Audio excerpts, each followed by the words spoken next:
Story 1. I planned a vacation, but I canceled it to care for my injured mom. So, my wife went alone and acted like nothing happened.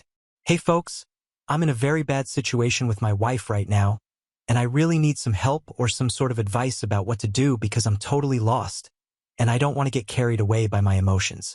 So, I'm here to ask for an objective set of opinions. For context, my wife and I have been married for 2 years and together for 5. Susanna, 36F, and I, 38M, were introduced to each other by a couple of mutual friends, and that's how we got together. In the beginning of our relationship, she was very independent, and that's what I really liked about her. I wanted her to stay the same even after we got married, but I had no idea that she would have such a different interpretation of independence. So, for the past couple of months, Susanna and I had been planning on taking a vacation because both of us were really exhausted from working, and we really needed a break. We had decided that we would take a trip to California. A couple of weeks ago, I was unfortunately not able to go on the trip because my mother had a bit of an accident just 1 week before we were supposed to leave. My mom is in her 60s and has lived alone since my dad passed away a couple years back. She was walking down the street when a car accidentally hit her, and thankfully she only fractured her ankle and sprained her wrists while trying to break the fall. Her insurance covered everything, but obviously, she still needed somebody to stay with her and take care of her while she recovered. This incident took place just 1 week before we were supposed to leave for our vacation, so I told my wife that maybe we could cancel it for now so I could take care of my mother for the time being. My mother and I have always been really close, and she's not a nightmare mother-in-law, I promise you that. She and my wife have, in fact, had a very good relationship in the past, so I don't know why Susanna was so against the idea of canceling the vacation so we could stay with Mom and take care of her. According to my wife, she thought it was ridiculous of me to even suggest something like that because we had been planning this vacation for months, and she had really been looking forward to having a break from all the work. She did not want to give that up just to look after my mother since I could just hire a full-time nurse to take care of her. Obviously, I could do that, but it would still look a little insensitive to just take off on vacation because my mother had been in an accident. And personally, I didn't even care about how it appeared to other people. I just really wanted to be there for her. I think as her only son, it was pretty normal for me to want that. But she insisted that she had been working really hard for the past couple of months, and she deserved this. And since it was not like my mother was in a really bad state, it was just minor injuries, she could handle it on her own. I argued that even if we did find a nurse, I would still want to be there for her and check up on her occasionally, and I wouldn't be able to do that if I left for our 2-week vacation. She was just not ready to listen to me. After a while, she started saying that I was being selfish and a mama's boy because I was acting like this, prioritizing her over my wife. I found that very unfair because there were several occasions when I had made sacrifices for her and her family's sake, and it seemed like she had just forgotten about all of it. During the week leading up to the day that we were supposed to leave for our holiday, we were fighting literally every day. Eventually, 2 days before we were supposed to leave, she told me that she was going on the trip without me, and if I wanted to, I could join her later. But she thought that I was being unreasonable and she was not going to sacrifice her vacation for me. After she told me that, I did not speak to her because I didn't think I had anything left to say to her. It seemed like she had made up her mind, and nothing I could say would be able to change that, so I did not want to waste my time. I was very upset about it, naturally, and I started spending more time at my mother's place. To tell her what was going on, my mother, being the person that she is, told me that I was free to leave, and she really wouldn't mind it. But I could tell that she was a bit upset that Susanna had not even visited her because she was fighting with me over this. She had always treated Susanna like her own daughter, and yet she did not even seem to care enough to visit my mom, even though she was fighting with me and not her. So these things started adding up. On the day that she left for the vacation, she didn't even bother to say goodbye to me and just left. I was heartbroken and had no idea what to do. But after thinking about it for a couple of days, I decided to speak to a lawyer and file for a divorce because things have gone too far. And after something like this, I don't think I would ever be able to bounce back from that and look at her the same way again. It was a very difficult step, but I thought that it was necessary because she had made it very clear to me that she couldn't care less about my feelings. I even spoke to my mother about it, and she suggested that I should at least wait it out until Susanna comes back home, discuss things with her, and then file for a divorce if we are not able to come to a conclusion. But I did not want to wait that long. I was hurt by the fact that even after she had left, she hadn't even bothered to talk to me. So, for the entire time that she was on vacation, I just kept waiting for her to come back so we could get this over with. 2 days back, she finally returned, and she seemed to be very happy without me. I was at home since it was the weekend, and the second that she entered the house, she ignored me completely and went into the bedroom. I don't even know what that was about, but it just pissed me off even more, and I decided that I was not going to wait. I had to get this done that day. So, after a while, when she came out from the room after freshening up, I brought out the divorce papers and handed them to her. I explained to her that what she had done and the way she had behaved recently had hurt me really badly, and on top of that, she did not even seem to be sorry about it. So I had to make this incredibly difficult decision of leaving her because I don't think I would be able to make a marriage work if she didn't even care about my feelings. I think that really shocked her, and she literally had no words for the first couple of seconds. And when she finally did, she started justifying what she had done and said that she had always been a very independent human being, and it was unfair of me to expect her to allow her to be tied down. She tried to tell me that sometimes we would want very different things in life, and that was fine. We just had to respect each other because that's how a marriage works. And right now, she was feeling like I was only throwing a tantrum because I could not respect what she wanted. But that was not the case at all. I had thought things through since I had enough time to do it, seeing how she did not bother to talk to me even once while she was gone, and I had literally no way to justify or defend her decisions, which is why I had to take this extreme step. Even then, Susanna could have just either apologized and ended it, or she could have just ignored the situation altogether like she had already been ignoring me for the past 2 weeks. But she decided to continue arguing with me, and we ended up in a very horrible fight. She just kept trying to defend her decision and make it seem like I was overreacting. And I got so frustrated by the end of it, I literally just started asking her to leave because I couldn't tolerate her anymore. So she packed up a few of her things and left the house, and presumably she went to live in a hotel. That fight literally just made me more sure that I wanted to end this marriage because I couldn't deal with the fact that even after so much had happened, she still did not even think that it was necessary to apologize even once. Anyway, that was a couple of days ago, and this morning, Susanna called me up to ask me when she should come back home because she doesn't want to waste her money living in a hotel. I told her that I would rather not have her back home because I'm serious about getting the divorce, and she tried to start fighting with me once again. But I just hung up this time. After that, she texted me to apologize, but even then, she was trying to make it seem like she was sorry because I felt bad, because she had done something wrong. In her message, she was saying stuff like, "I'm sorry that you felt bad because I went on the trip alone, but you should have always known that I was very independent right from the beginning. I don't want to sacrifice my individuality for the sake of our marriage, and neither should you expect me to as a good husband." I knew that she was only apologizing because she wanted to come back home, and I own the house, so I told her that I did not want her to come back. Then she finally started crying on voice notes and calling me again and again. She can't believe that I'm doing this to her and thinks that I'm being very egoistic. But I'm honestly just trying to protect myself because she has hurt me more in the past few days than anybody else has in my entire life, and I can't have this happening again and again. So I think it's better for us to stay apart for now. I know for a fact that she doesn't really have anywhere else to go since her parents don't live here, and she doesn't have a lot of friends who she can rely on. But I don't think that's my problem right now. After all, when I was feeling awful, she did not think it was her problem to deal with, so I'm just behaving the same way. But I still feel kind of guilty about what I'm doing because of all the voice notes that she has sent where she's crying and seems miserable, even though I know it's necessary for me and my mental health to keep her away right now. Am I the jerk for telling my wife that I don't want her coming back home because she went on our vacation alone? Edit. So, some more details about this situation for you guys to make sense of it all. We had paid for everything already and split the cost of it, but we did actually end up canceling it. We wouldn't really be running losses. I had already spoken to the airline, and they had told me that if we cancel our tickets up to 5 days before we were supposed to leave, we are still going to get our refund but with cancellation charges, and that was not a lot of money, so Susanna would have been fine with that. Plus, the hotel that we had decided to stay in belonged to a relative of a friend, so we were already getting discounted rates, and I had spoken to him as well, and he had told me that usually they don't really refund the rooms if they are not canceled a week in advance, but for me, he could make an allowance for us. I had told Susanna about all of this before I had even suggested canceling the vacation because I didn't want her to worry about the money that we would be losing out on. But she didn't even bring that up, so I knew that this was not about the money. I had also mentioned certain sacrifices that I had made for the sake of her family in my original post, so I would just like to elaborate on that.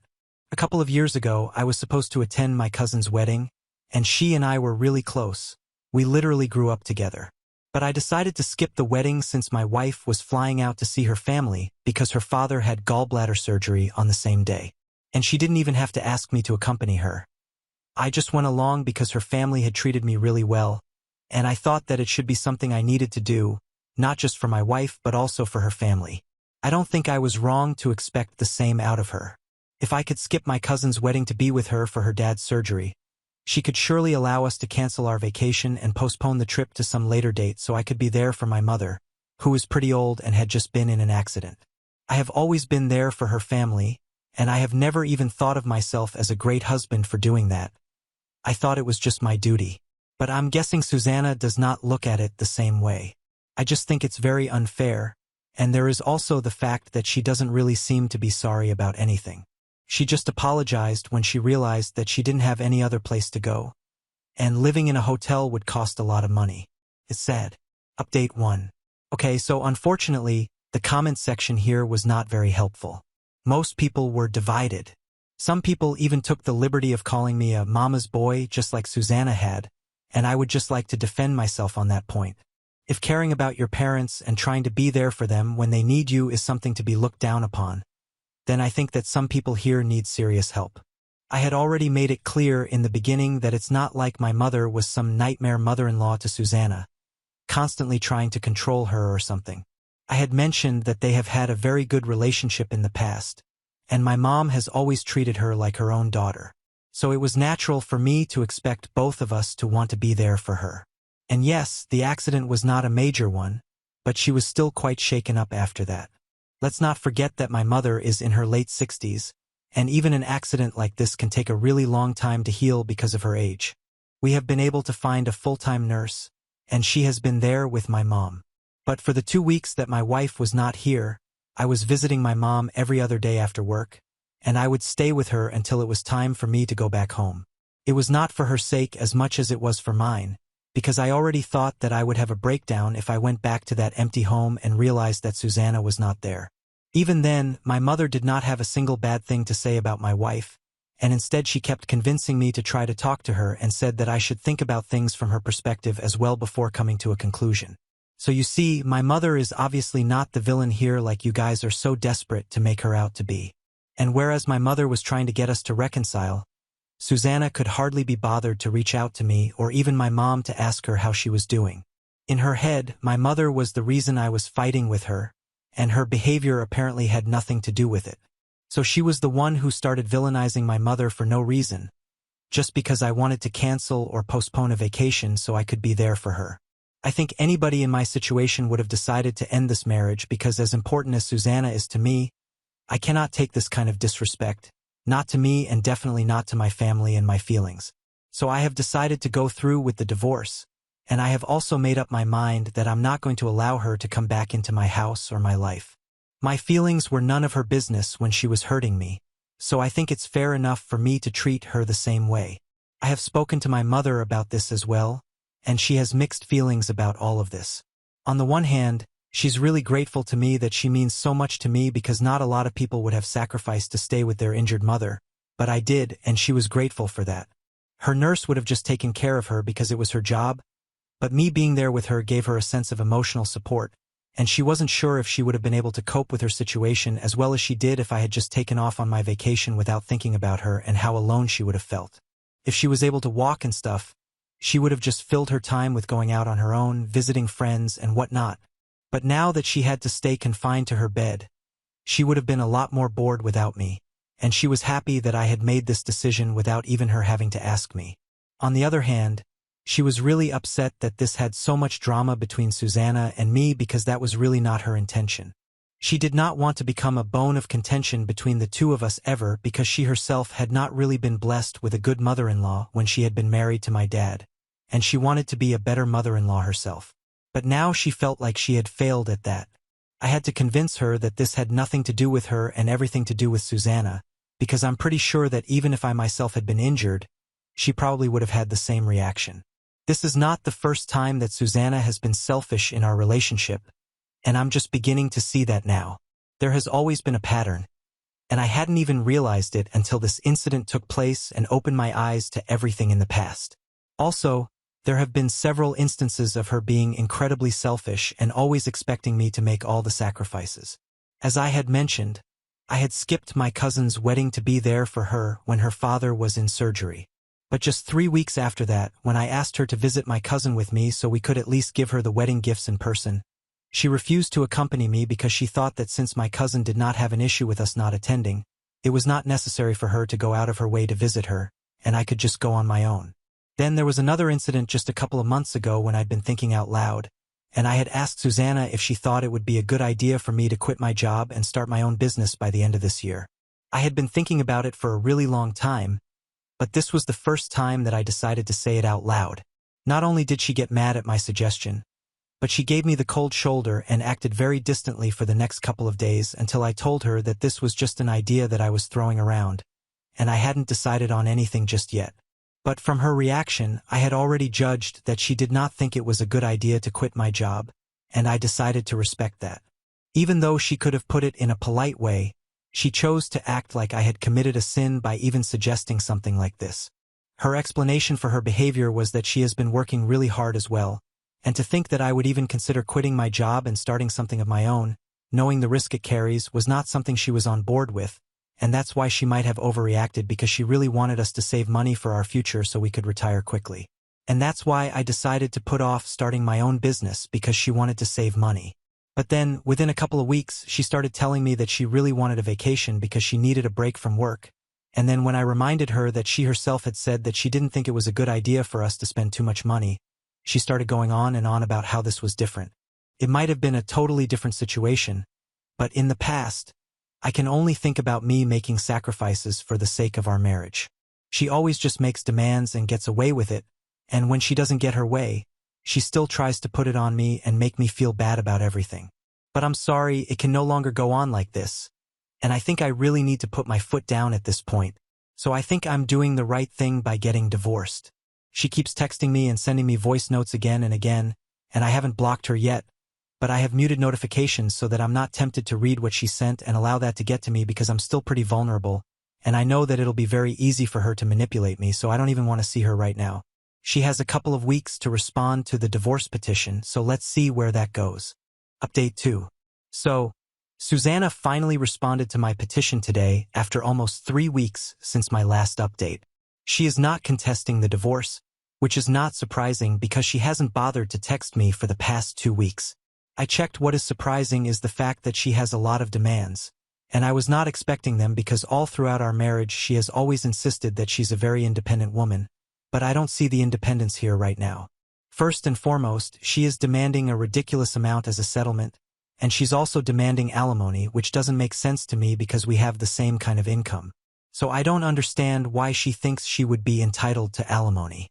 Along with that, she's also demanding that we sell the house and split the amount of money we get, which is the most nonsensical part of her petition because I think I have mentioned in the past that the house belongs to me.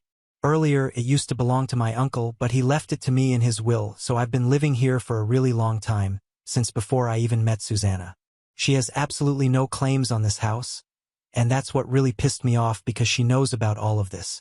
There are also a lot of other things, but this is majorly what annoyed me about her petition.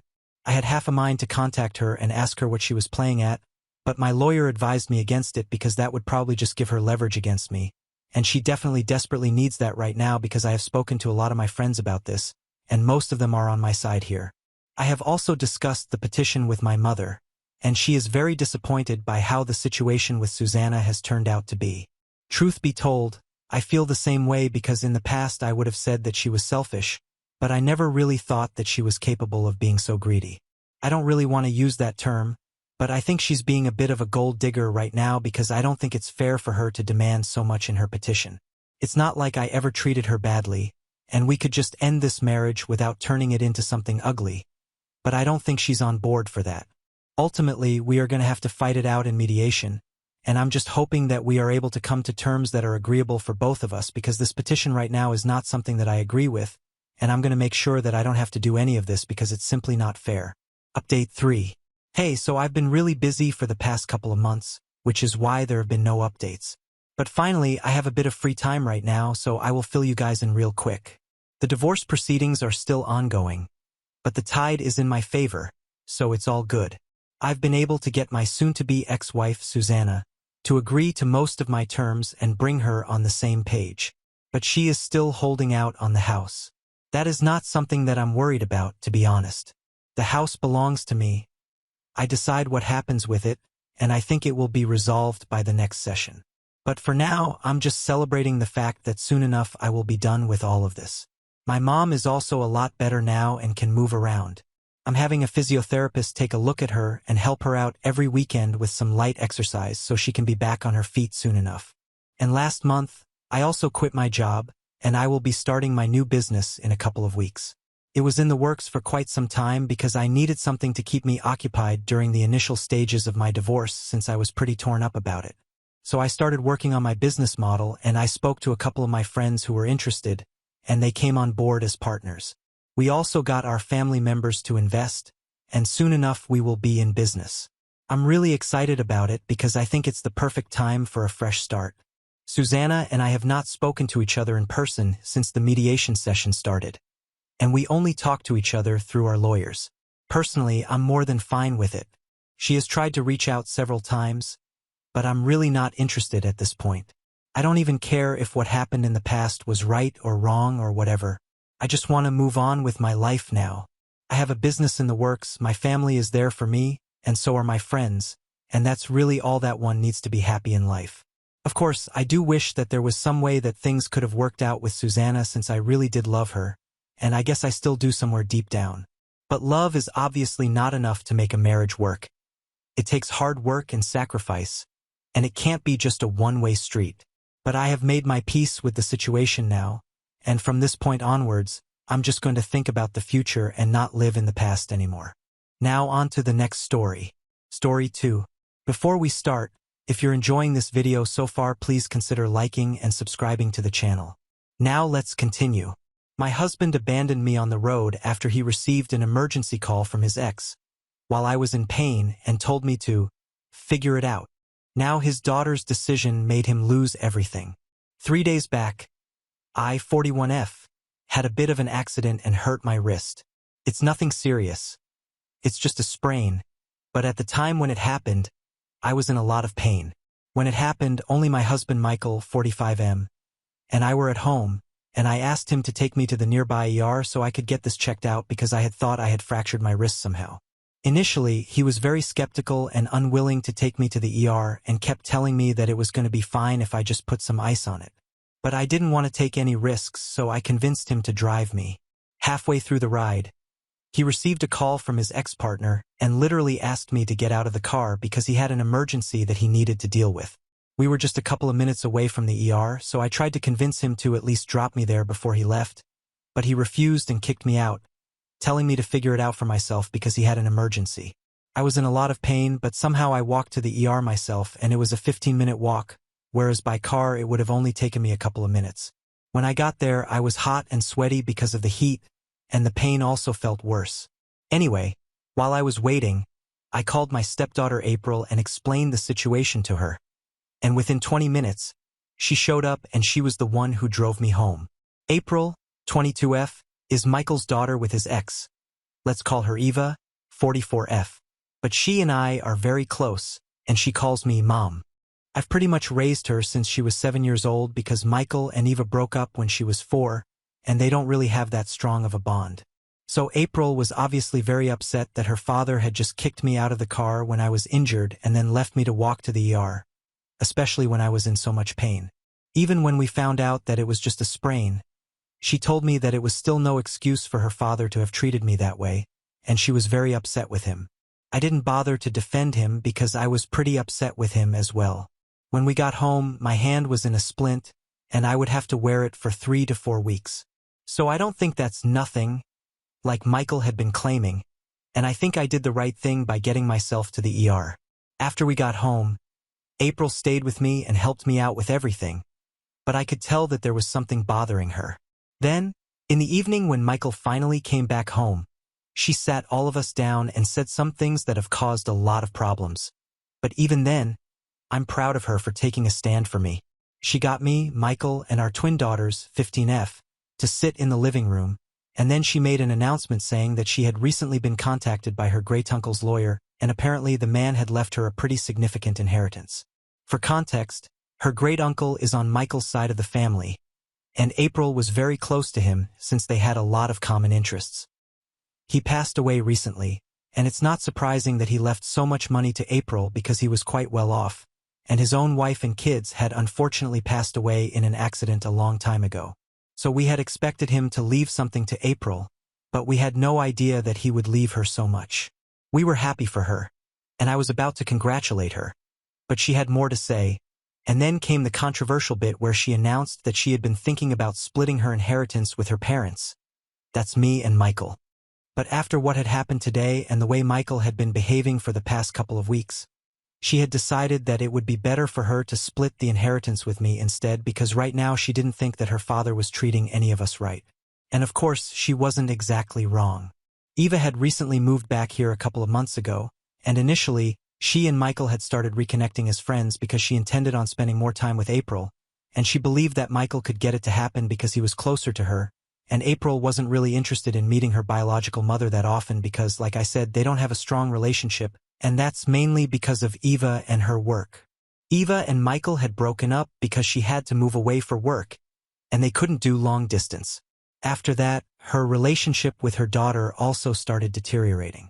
She would only come back home on alternate weekends to spend time with April, but as she made progress at work, she got busier and couldn't visit her that often. Sometimes April would go without seeing her mother in person for months, and even when she did visit, it would only be for a couple of days.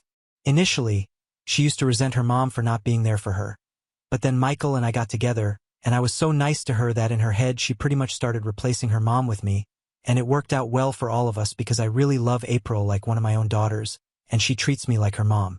I'm sorry to say, but I don't think that Eva was ready to be a mom back then, so she took the easy way out and tried to build a relationship with her daughter on her terms and as per her convenience.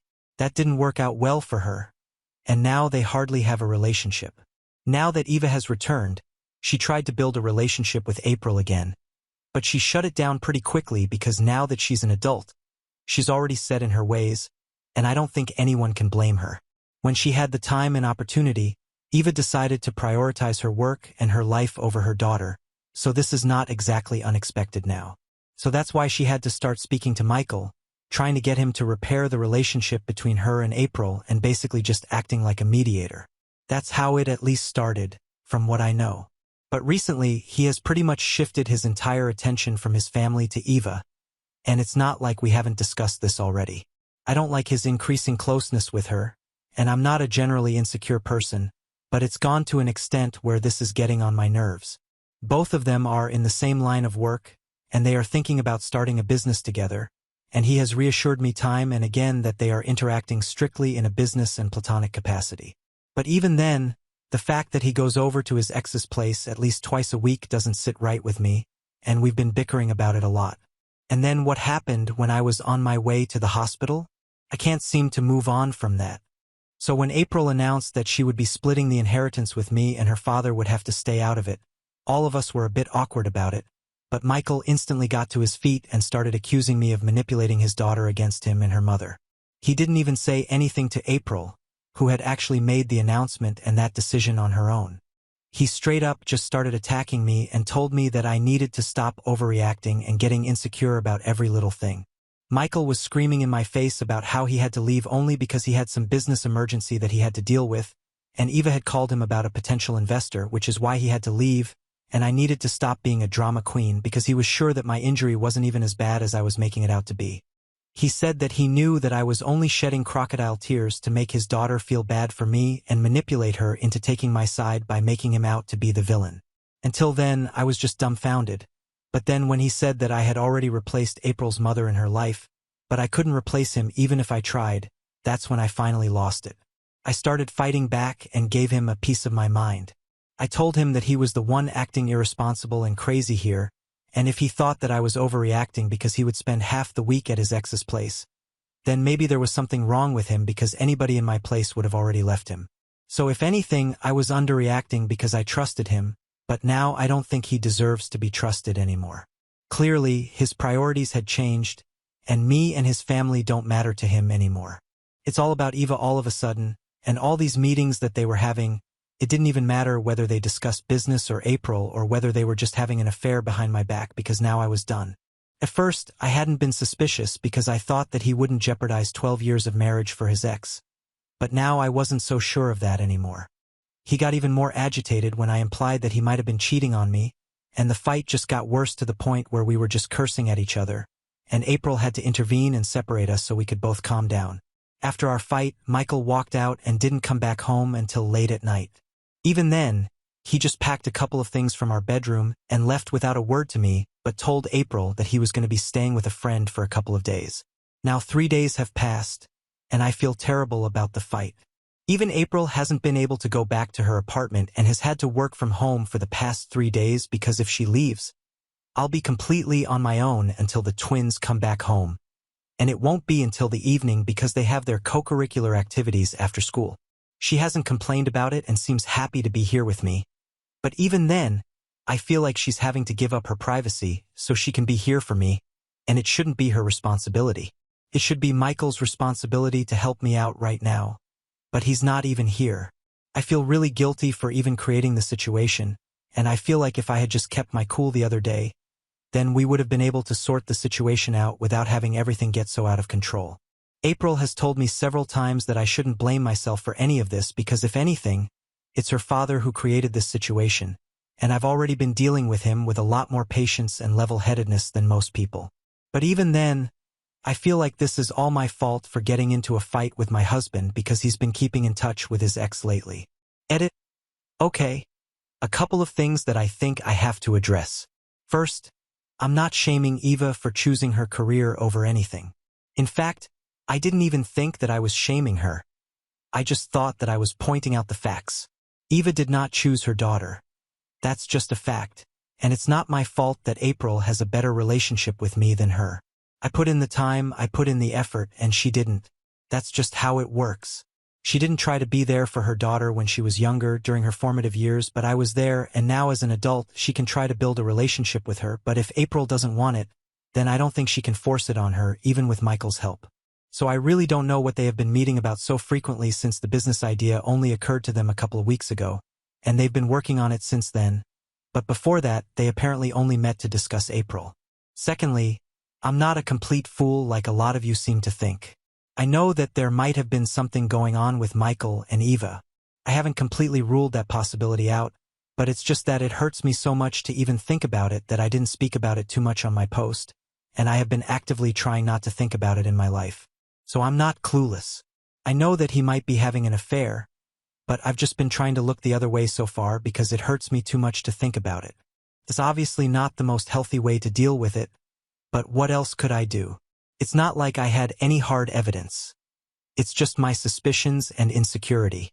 And even though I have spoken to him about it a couple of times now, he's always managed to reassure me that there's nothing going on between the two of them and that they are just friends. They have stayed in touch for many years even after they broke up because, of course, they have a daughter together, and until recently, I never had an issue with it. But now I find it very uncomfortable, and it's very embarrassing to even say it out loud because it makes me feel like a high school girl, but I really don't appreciate them having a relationship like this anymore because it feels like it's crossing the limit of what counts as platonic at this point. Anyway, my point is that I know there might be something going on between the two.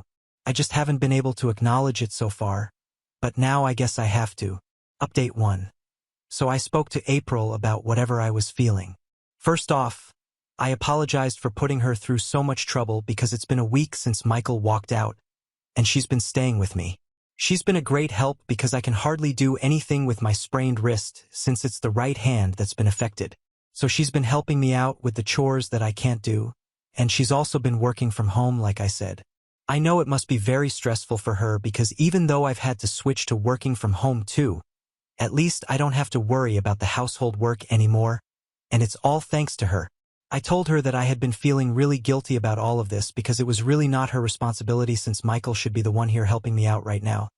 But she told me it was no big deal because even when she was younger, technically speaking, I wasn't supposed to be her responsibility because we are not even biologically related, but I went above and beyond for her, so this is the least that she can do for me. It got me really emotional, and I ended up crying and venting to her. I told her about my suspicions of her father being unfaithful to me with her mom because of how much they've been hanging out lately, and I thought that she would tell me that I was overthinking everything and that no matter how he was, Michael would never be able to cheat on me. But unfortunately, she just stayed silent, so I knew that she was thinking along the same lines. That there was no telling what Michael would do or not, at least at this point, because things had already turned very bitter. After a while, she finally spoke up, and she told me that while she wasn't exactly sure whether Michael had been cheating on me or not, she was sure that they were definitely not discussing her or trying to repair her relationship with her mom, like they had said they were going to do, because for the past couple of months she has hardly received any messages or phone calls from Eva. She wanted to talk to me about it and had been looking for the opportunity, but she didn't want to start any trouble between the two of us. And besides, this was an awkward enough topic to deal with anyway, so she hadn't found the courage to bring it up with me so far. When April told me that, I was already feeling pretty down, and it just shattered me because if Eva was not even trying to reach out to her own daughter, then whatever Michael had been telling me about the two of them brainstorming ways to repair the relationship between mother and daughter had all been just a bunch of BS. I didn't know what to say to that, so I just told April that at this point in time, I thought the only way I could deal with this situation was by filing for a divorce because I was not comfortable with his closeness with Eva anymore, and it was very obvious that he couldn't care less about whether I liked it or not. In fact, I didn't even know if they were actually planning on starting a business together or if it was all just an excuse to get together. Things have come to a point where I'm not sure about anything anymore, and at my age, I don't want to deal with stuff like this. I've already put up with everything that I possibly can without any complaints because I really loved him, but even love has its limits. I couldn't think of anybody that I could say this to as comfortably as I confessed it to April because my dad, who I was close to, passed away a couple of years ago, and my mom hasn't been part of my life since I was little. And I'm glad that April seemed to understand because even though she's not my biological daughter, she's more than what I could have asked for. My twins are still too young to understand these things, but April is older and more mature, and she told me that if I really wanted a divorce, then I should go ahead without caring about anybody else's feelings because currently nobody is prioritizing my feelings, so the least I can do for myself is put myself first. Besides, there's no telling what might be going on between her father and her mom at this point in time, and it's not like even if I do confront him about it, he is going to tell me the entire truth. The whole situation has gotten really bad and out of hand, and it's time that I extract myself from it before I get even more hurt than I already have. That's the advice that April had for me, and I have to say, even though she's so much younger than me, that's pretty sound advice, and I just needed to hear that. So I've already started looking up divorce attorneys, and soon enough, I think I'm going to be filing for a divorce. In the meantime, if Michael does come back home at any point, I'm going to talk to him about it and let him know about my decision. But my mind has already been made. It's going to be difficult, I'm already aware of that, but honestly, after what's been going on for the past couple of months, ever since Eva came back, I think this is going to be a cakewalk for me now. Update 2. Hi. So it's been a pretty rough week. 2 weeks ago, Michael walked out, and he still hasn't come back. I've spoken to a lawyer. April helped me get in touch with him, and a couple of days ago, I filed for a divorce. Michael and I haven't blocked each other. We just stopped talking, so I just left him a message telling him that, given the situation right now, I don't think it's necessary for us to be together anymore. It's very obvious that his priorities have shifted after Eva has come back, and I can't deal with it anymore. It's been emotionally devastating for me, but it's time that I took a stand for myself, and I'm doing it by filing for divorce. I poured my heart out in that message, but he did not reply, and there was nothing else that I had to say to him, so I just let it go. Today, I think he was served with the divorce papers because he reached out to April and told her that he would be signing off in a couple of days. He just needed some time to get his lawyer to take a look at the terms of the divorce, but other than that, he had gone through it himself and he was completely fine with the terms that I had put forth. I found it a little sad that even though I had texted him myself, he didn't even have the courtesy to reply to me personally and was speaking to me through April. But whatever, I have learned not to expect anything from Michael anymore, and this nonchalant attitude towards the divorce It just makes me even more sure that there must have been something going on with him and Eva, because even when we have fought earlier, we have had really terrible fights, but we have never even entertained the idea of divorce because he just wouldn't have it, and to be very honest, neither did I ever think that it would come to a state like this. But here we are, and there's nothing much that we can do at this point. On a better note, at least my daughters are all on my side. The twins, even though they are really young, seem to understand what I'm going through and have been extra supportive and compassionate. April, as always, has been very mature about the whole thing and even helped me break the news to the twins a couple of days back. When I finally filed for divorce, I thought that they were going to be upset with me, but they were very supportive, and I really can't ask for more. As long as all three of my daughters are by my side, I think I can pretty much tackle everything. This whole situation with Michael is really nothing, and luckily the twins are 15, and by the end of the year they'll be turning 16, so I don't even think that we need to get into the whole custody thing. We can just speak to them, get a lawyer to do the paperwork, and arrange something that works for all of us. But right now, the twins have very negative sentiments toward their father and don't want to spend any time with them. With time, I'm sure that might change, but for now, they're very adamant that they are going to be staying with me and don't want to see their dad. Update 3. So 5 days have passed since my last update, and today Michael came back home with the signed divorce papers. He's not contesting anything, and as soon as the waiting period is over, the divorce will be finalized since we've already worked out the nitty-gritty with our lawyers in the past couple of days. He hadn't called to inform me that he would be visiting today, so I was a little shocked when I saw him outside the door, but I still let him in. He told me that he was only here to collect his things because he was running out of clothes to wear, and he couldn't keep borrowing. It's the weekend, so April and the twins were all at home, and throughout the time that their father was here, they just stayed away from him and barely even looked at him. It was very obvious that they were pointedly ignoring him, and even he did not acknowledge any of us until he was done packing, and then right before he was about to leave, he finally addressed his daughters and told them that he could understand that they were very upset about whatever was going on with me and him, but they needed to understand that both he and I were going through a lot of stuff in our personal lives, and these are not things that they would understand at their age. But at the end of the day, he was still their father, and he knew that even though they hated him right now, they would understand his point of view at some point as well. The kids didn't say anything, and neither did I, because even though he was completely off about all of that, about both of us going through things in our personal lives, we just didn't want any more drama, so we stayed silent, and then he left. The second his car pulled out of the driveway, April started ranting about how insane it was that even now, after so much had happened, he was still not willing to admit that he had screwed up everything that he had and completely messed his family up. She didn't hold back at all after he had left and told me that she knew that he was the only one going through issues in his personal life. The only issues that I was going through were the ones created by him, and that really hit the hammer on the nail because that's exactly what it was. He was going through a midlife crisis or something, that's why he was getting so close with Eva, but I didn't have any problems until that started, and yet in his speech he pretended as if both of us were in the wrong. April was mad as it was, and even the twins were very upset that he was presumptuous enough to say that at one point they would understand his side because from what they had so far, there was no side of his that they needed to understand. He was wrong, what he did was messed up, and that's it, and the only thing he needed to say today when he came back was that he was sorry about everything, but instead he screwed that up for himself as well. Anyway, I'm glad that my daughters dealt with the situation in a dignified manner and didn't get into any unnecessary fights with him because clearly he's beyond reasoning at this point. He's so delusional that he has actually started to think that he has a point and that whatever he was doing up until now was completely fine, even though it cost him his family life. He can continue believing that. I don't care about that anymore. Update 4. Hey, so it's been 6 months since my last update, and the divorce was finalized a few months ago. I'm in therapy right now.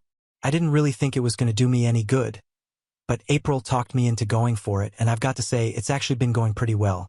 From what I know, Eva and Michael did start their own business a couple of months back, right after our divorce was finalized, so they were telling the truth about that.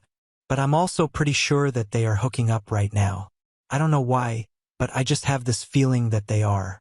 A few months ago, knowing that would have devastated me, but now I just feel nothing. I gave this man 12 years of my life, and he messed it up, so it's his loss and not mine. I'm just happy that my daughters and I are doing well on our own. That's all that matters to me. Now on to the next story. Story 3. My mother-in-law moved into my house uninvited after my husband passed away. She spent all our savings on useless things, then got depressed when I started dating again, so I got the law involved. I know this entire situation will sound unreal to most people, and sometimes I still can't believe this is actually my life. The past few years have been a complete mess, and I need to share what happened with others who might understand.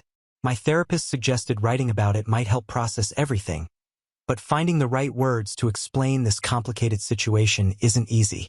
I've spent months trying to figure out how to tell this story because there's just so much that happened, and every time I try to explain it to someone, they look at me like I'm making it up. So this is my story. My husband's death changed everything in my life.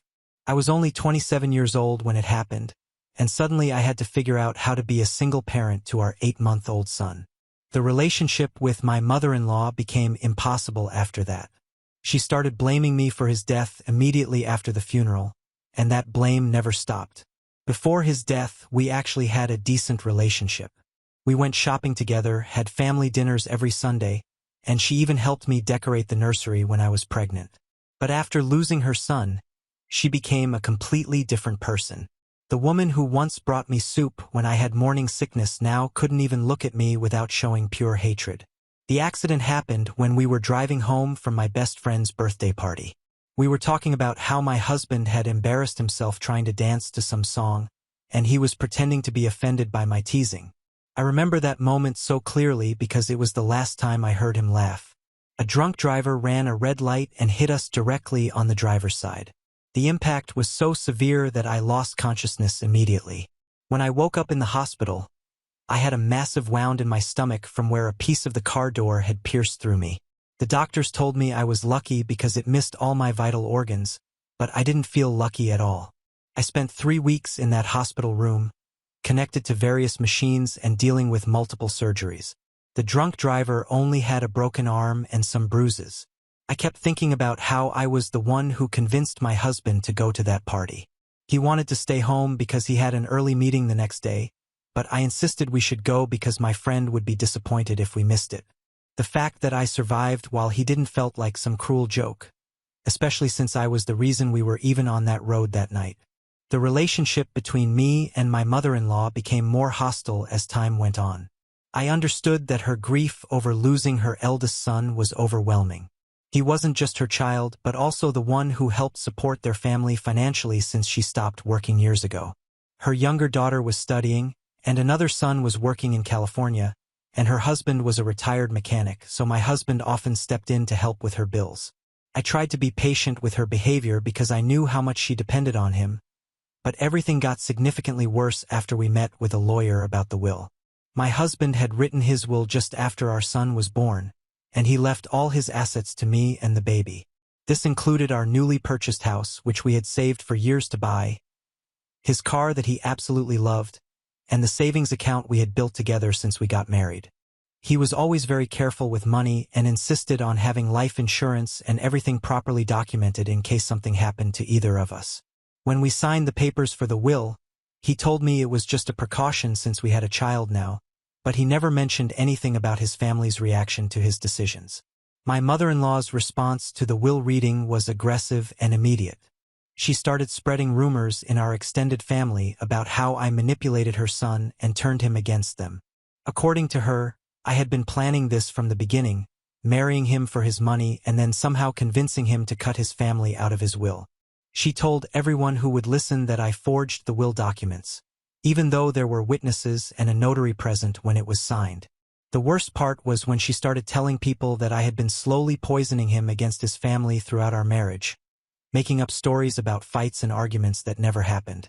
These accusations were completely false, but they affected my relationships with other family members who started treating me differently.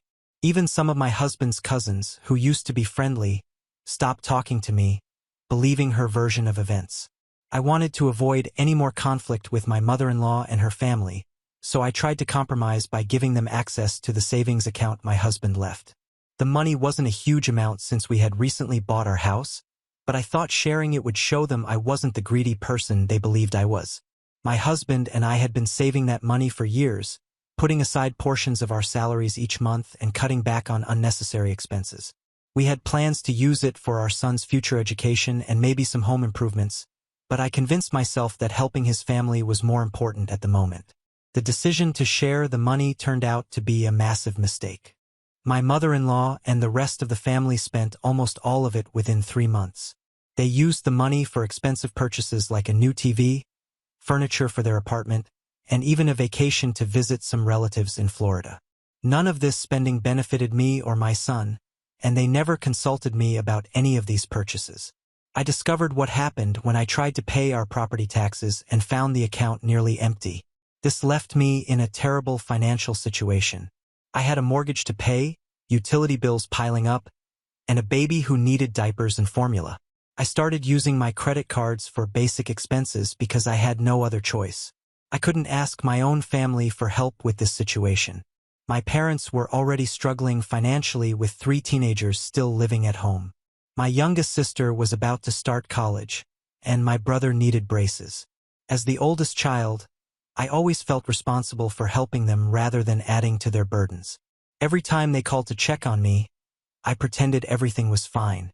I told them the insurance money was enough and that I was managing well with my job. I couldn't bear the thought of them worrying about me or trying to help when they barely had enough for themselves. The situation became even more complicated when my mother-in-law announced that she, my father-in-law, and my 16-year-old sister-in-law were moving into my house. She didn't ask for permission. She just showed up one day with a moving truck full of their belongings. Her excuse was that they wanted to help take care of their grandson, but it became clear that this was about control. They started treating my house like their own property, rearranging furniture and taking over rooms without asking me. I had just started a new job and was still dealing with physical pain from my injuries, so I didn't have the energy to fight them. They seemed to notice this weakness and took advantage of it. The worst part was when they suggested removing the photos of me and my husband from the living room and replacing them with old family pictures that didn't include me. Those photos were from our wedding and the day we brought our son home from the hospital. Those memories were all I had left of him, and I refused to let them take that away from me. My daily routine became completely overwhelming. I got a job at a marketing firm where my husband used to work, thanks to his former boss who knew about our situation and wanted to help. The job was demanding but gave me a reason to leave the house every morning. I would wake up at 5 a.m. to spend some time with my son before leaving for work, then spend the entire day dealing with client meetings and project deadlines. Coming home was always stressful because the house would be in complete chaos. There would be dirty dishes everywhere, my son's toys scattered across every room, and clothes piled up in the laundry room. My mother-in-law would be sitting in front of the TV while my sister-in-law was locked in her room, and my father-in-law would be napping in my husband's old armchair. My son would already be asleep by the time I got home, so I barely got to see him during weekdays. My mother-in-law had a standard response whenever I brought up the mess or asked for help with housework. She would remind me that she was taking care of my son without getting paid, cooking meals for everyone and doing some laundry. According to her, cleaning up after everyone was my responsibility since I was the one working outside the house. She never acknowledged that she was living in my house rent-free, using utilities I paid for, and eating food I bought with my salary. My father-in-law's Social Security checks went entirely to his medical bills and my sister-in-law's private school tuition, so I was covering all household expenses alone. I kept telling myself to be patient with the situation because they were still grieving for my husband, but their behavior wasn't about grief anymore. It was about having power over me and my son. My mother-in-law constantly undermined my parenting decisions. If I told my son he couldn't have cookies before dinner, she would wait until I turned around to give him some anyway. When I tried to establish a bedtime routine, she would tell me I was being too strict. She started telling other family members that I was neglecting my son because I worked long hours, conveniently leaving out the fact that I was supporting 5 people on a single income. These conversations usually happened when she thought I couldn't hear them, but the house walls were thin, and I could hear her complaining to my father-in-law and sister-in-law about what a terrible mother I was becoming. My father-in-law would frequently come to my bedroom late at night to lecture me about my parenting skills, often right when I was trying to get some rest before another early morning at work. Despite these confrontations, I actually had a better relationship with him compared to my mother-in-law and sister-in-law. He was a retired mechanic who still did some part-time work at his friend's auto shop, but most of his income went to medical treatments for his heart condition and diabetes. He also insisted on paying for my sister-in-law's expensive private school, which left him with almost nothing to contribute to the household expenses. I understood his situation and respected that he was still trying to work at his age, but I was frustrated that he spent his free time watching TV instead of helping maintain the house he was living in. My sister-in-law's behavior in the house was completely different from how she acted at her prestigious private school, where she was apparently a model student. At home, she treated everything like a permanent sleepover at a friend's house. She would leave her wet towels on the bathroom floor, never clean up after making snacks in the kitchen, and spend hours in her room video chatting with friends. Every time I asked her to help with basic chores, my mother-in-law would jump in to defend her, insisting that a 16-year-old needed to concentrate on her studies. The reality was that most of her time was spent taking selfies for social media and watching Netflix shows on her laptop that I was paying for, along with her phone bill, school supplies, and the new clothes she constantly wanted. The situation with meals in the house was particularly frustrating. My mother-in-law took charge of the kitchen, claiming she was doing me a favor by cooking and taking care of my son's education. She had no teaching experience or qualifications, but she decided she would homeschool him instead of sending him to the daycare where my husband and I had already registered him before the accident. The meals she prepared were usually ready by 6 p.m., but I rarely got home from work before 7:30 p.m. due to my commute. By then, everyone had eaten, and there were only leftovers of the things nobody else wanted. I was spending hundreds of dollars every week on groceries, but often ended up making myself a sandwich for dinner. My mother-in-law was adamant about not getting a job despite being perfectly healthy and only 47 years old. She used her grief as an excuse to avoid working, even though I found out from my sister-in-law that she had been looking into starting a small catering business before my husband's death. Every time I brought up the possibility of her finding work to help with the growing expenses, she would start crying and talking about how she couldn't possibly focus on a job while mourning her son. Meanwhile, inflation kept driving up the cost of everything. Groceries, utilities, gas for 3 cars since they all still drove their own vehicles. My salary was good for a single person, but supporting 5 people in an expensive suburb was stretching me to my financial limits. One day, my mother-in-law asked me for money to help pay for a family vacation she was planning. When I refused and suggested she look for a job instead, she completely lost control. She started screaming about how ungrateful I was for everything she had done for me and my son. The argument happened in the kitchen while my father-in-law was having his morning coffee and my sister-in-law was eating breakfast. My mother-in-law brought up every small thing she had ever done, from changing my son's diapers to cooking meals that I barely got to eat. She even mentioned how she had given up her own life to help raise my son, conveniently forgetting that she had moved into my house without asking. After 3 days of constant pressure from the entire family, I finally agreed to give her the money. My father-in-law kept reminding me about how she had helped during my recovery after the accident, and my sister-in-law stopped speaking to me entirely until I agreed to the loan. However, I had learned from my previous mistakes with the savings account. Before giving her money, I documented everything. I kept screenshots of all our text messages about the loan, recorded our conversations about repayment terms using my phone, and wrote up a detailed agreement that she had to sign. She rolled her eyes at my insistence on documentation but signed it anyway. Just as I expected, the money disappeared within weeks on shopping trips and restaurant meals, not on the vacation like she wanted, and she never acknowledged that she needed to pay it back. This pattern repeated several times over the next few months, with her asking for different amounts for various reasons. Car repairs, new clothes for my sister-in-law, and even a laptop she claimed she needed to start looking for a job online. The financial manipulation was bad enough, but my mother-in-law also started playing psychological games that affected my relationship with my son. She began planning family outings to the park or zoo but would intentionally schedule them when I was at work. She would take my son to visit relatives without telling me, and I would only find out when I saw photos posted on social media. The worst was when she started trying to convince my son to call her mommy instead of grandma. She told him it would be easier to say, but I knew she was trying to replace me in his life. She would correct him whenever he called her grandma, creating confusion for my 2-year-old who was just learning to speak. Fortunately, the bond between my son and me remained strong despite her attempts to interfere. I made sure to be completely present during our time together, playing with him, reading stories, and taking him to the playground on weekends. My work allowed me to leave my laptop at the office, so our evenings and weekends were dedicated entirely to building our relationship. He understood that I was his mother, and no amount of manipulation from his grandmother could change that. I convinced myself that putting up with my mother-in-law's behavior was necessary to provide stability for my son. But after nearly 2 years of this situation, I started secretly preparing for our escape. I opened a separate bank account at a different bank and began saving money from each paycheck. While I told everyone this money was for my son's future education, I was actually building an emergency fund to help us move out and start fresh somewhere else.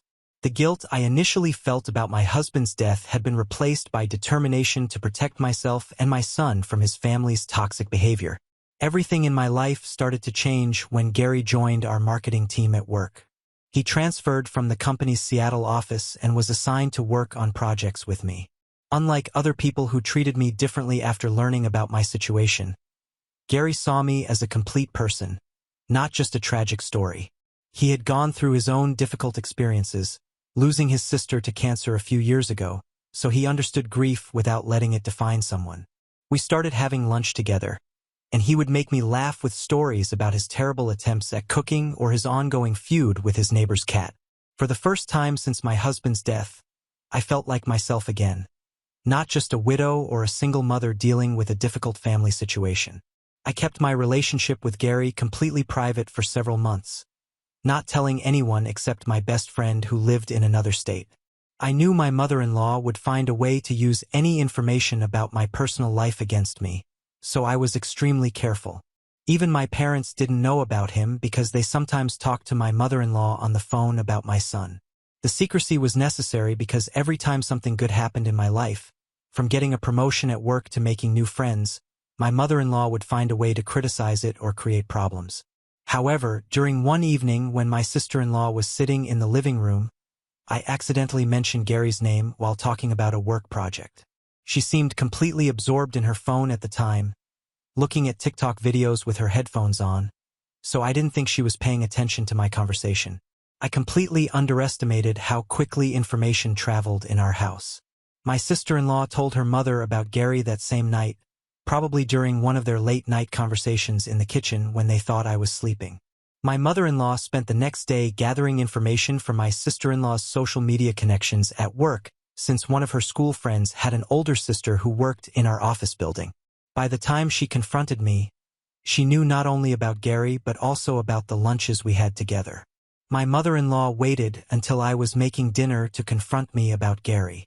She had clearly planned this moment, waiting until I was chopping vegetables and couldn't easily walk away from the conversation. She started interrogating me about my relationship with him, acting like I was committing some terrible crime by spending time with another man. Even though it had been just over a year since my husband's death, my mother-in-law acted like I was betraying him by even talking to another man. The reality was that Gary and I had only been on 2 actual dates outside of work, and I was being incredibly cautious about moving forward because of my son. But my mother-in-law wasn't interested in these facts. In her mind, I would always belong to her son, even after his death. The situation quickly deteriorated after that conversation. My mother-in-law started creating obstacles whenever I tried to go anywhere after work. She would suddenly have appointments or errands when I needed her to watch my son, even though she had been insisting on taking care of him every day for the past year. She started telling my son stories about his father every night before bed, emphasizing how much he looked like him and how no one could ever replace his daddy. One morning, things reached a breaking point when she blocked the front door and refused to let me leave for work. She was screaming about how I was betraying her son's memory by seeing another man, insisting that I had no right to move on with my life. My father-in-law had to intervene when I threatened to call the police, reminding her that she couldn't legally prevent me from leaving my own house. She eventually moved away from the door. I tried to ignore my mother-in-law's behavior about Gary, hoping she would eventually accept the situation. I focused on my work and spent time with my son, trying to keep our routine as normal as possible. The marketing firm had just assigned me a big client account, and I needed to concentrate on the upcoming presentation. My mother-in-law had other plans, though. She showed up at my office during our monthly team meeting where all the department heads were present. She started crying in the middle of the lobby, telling everyone within earshot about how I was neglecting my family. She went on about how she and my father-in-law were the ones taking care of everything at home while I was busy dating random men from the office. The entire situation at work became unbearable after my mother-in-law's outburst.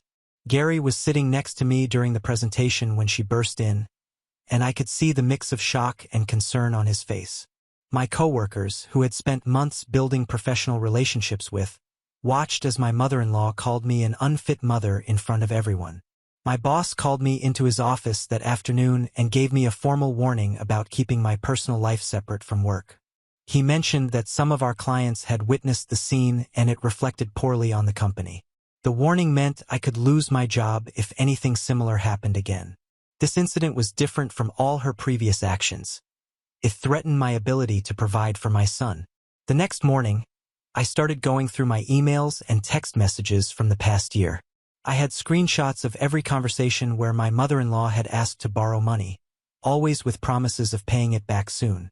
Each time, she claimed it was for something important, car repairs, medical bills, or school expenses for my sister-in-law, but I also had credit card statements showing where the money actually went, expensive restaurants, shopping at high-end stores, and even a weekend trip to a spa. I had saved videos from our home security camera showing her telling my son negative things about me when she thought no one was watching. The audio recordings from my phone captured her admitting to spending money on unnecessary things while refusing to contribute to the household expenses. She had even signed formal acknowledgments for the larger loans, probably thinking I was too weak to ever use them against her. I started researching family law attorneys in our area, focusing on those who specialized in complex family disputes. Through a recommendation from a coworker who had gone through a divorce, I found a lawyer with extensive experience in cases involving financial exploitation and emotional abuse. During our first meeting, I brought all my documentation, and she spent over 2 hours going through everything. She explained that my mother-in-law's actions constituted both financial and emotional abuse, and we had enough evidence to not only reclaim the money but also secure legal protection against future harassment. The lawyer also pointed out that my husband's will gave me clear ownership of the house, which meant my mother-in-law had no legal right to live there without my permission. After establishing our legal strategy, I took additional steps to protect myself and Gary from my mother-in-law's interference. The lawyer helped me file for a restraining order specifically preventing her from coming to my workplace again.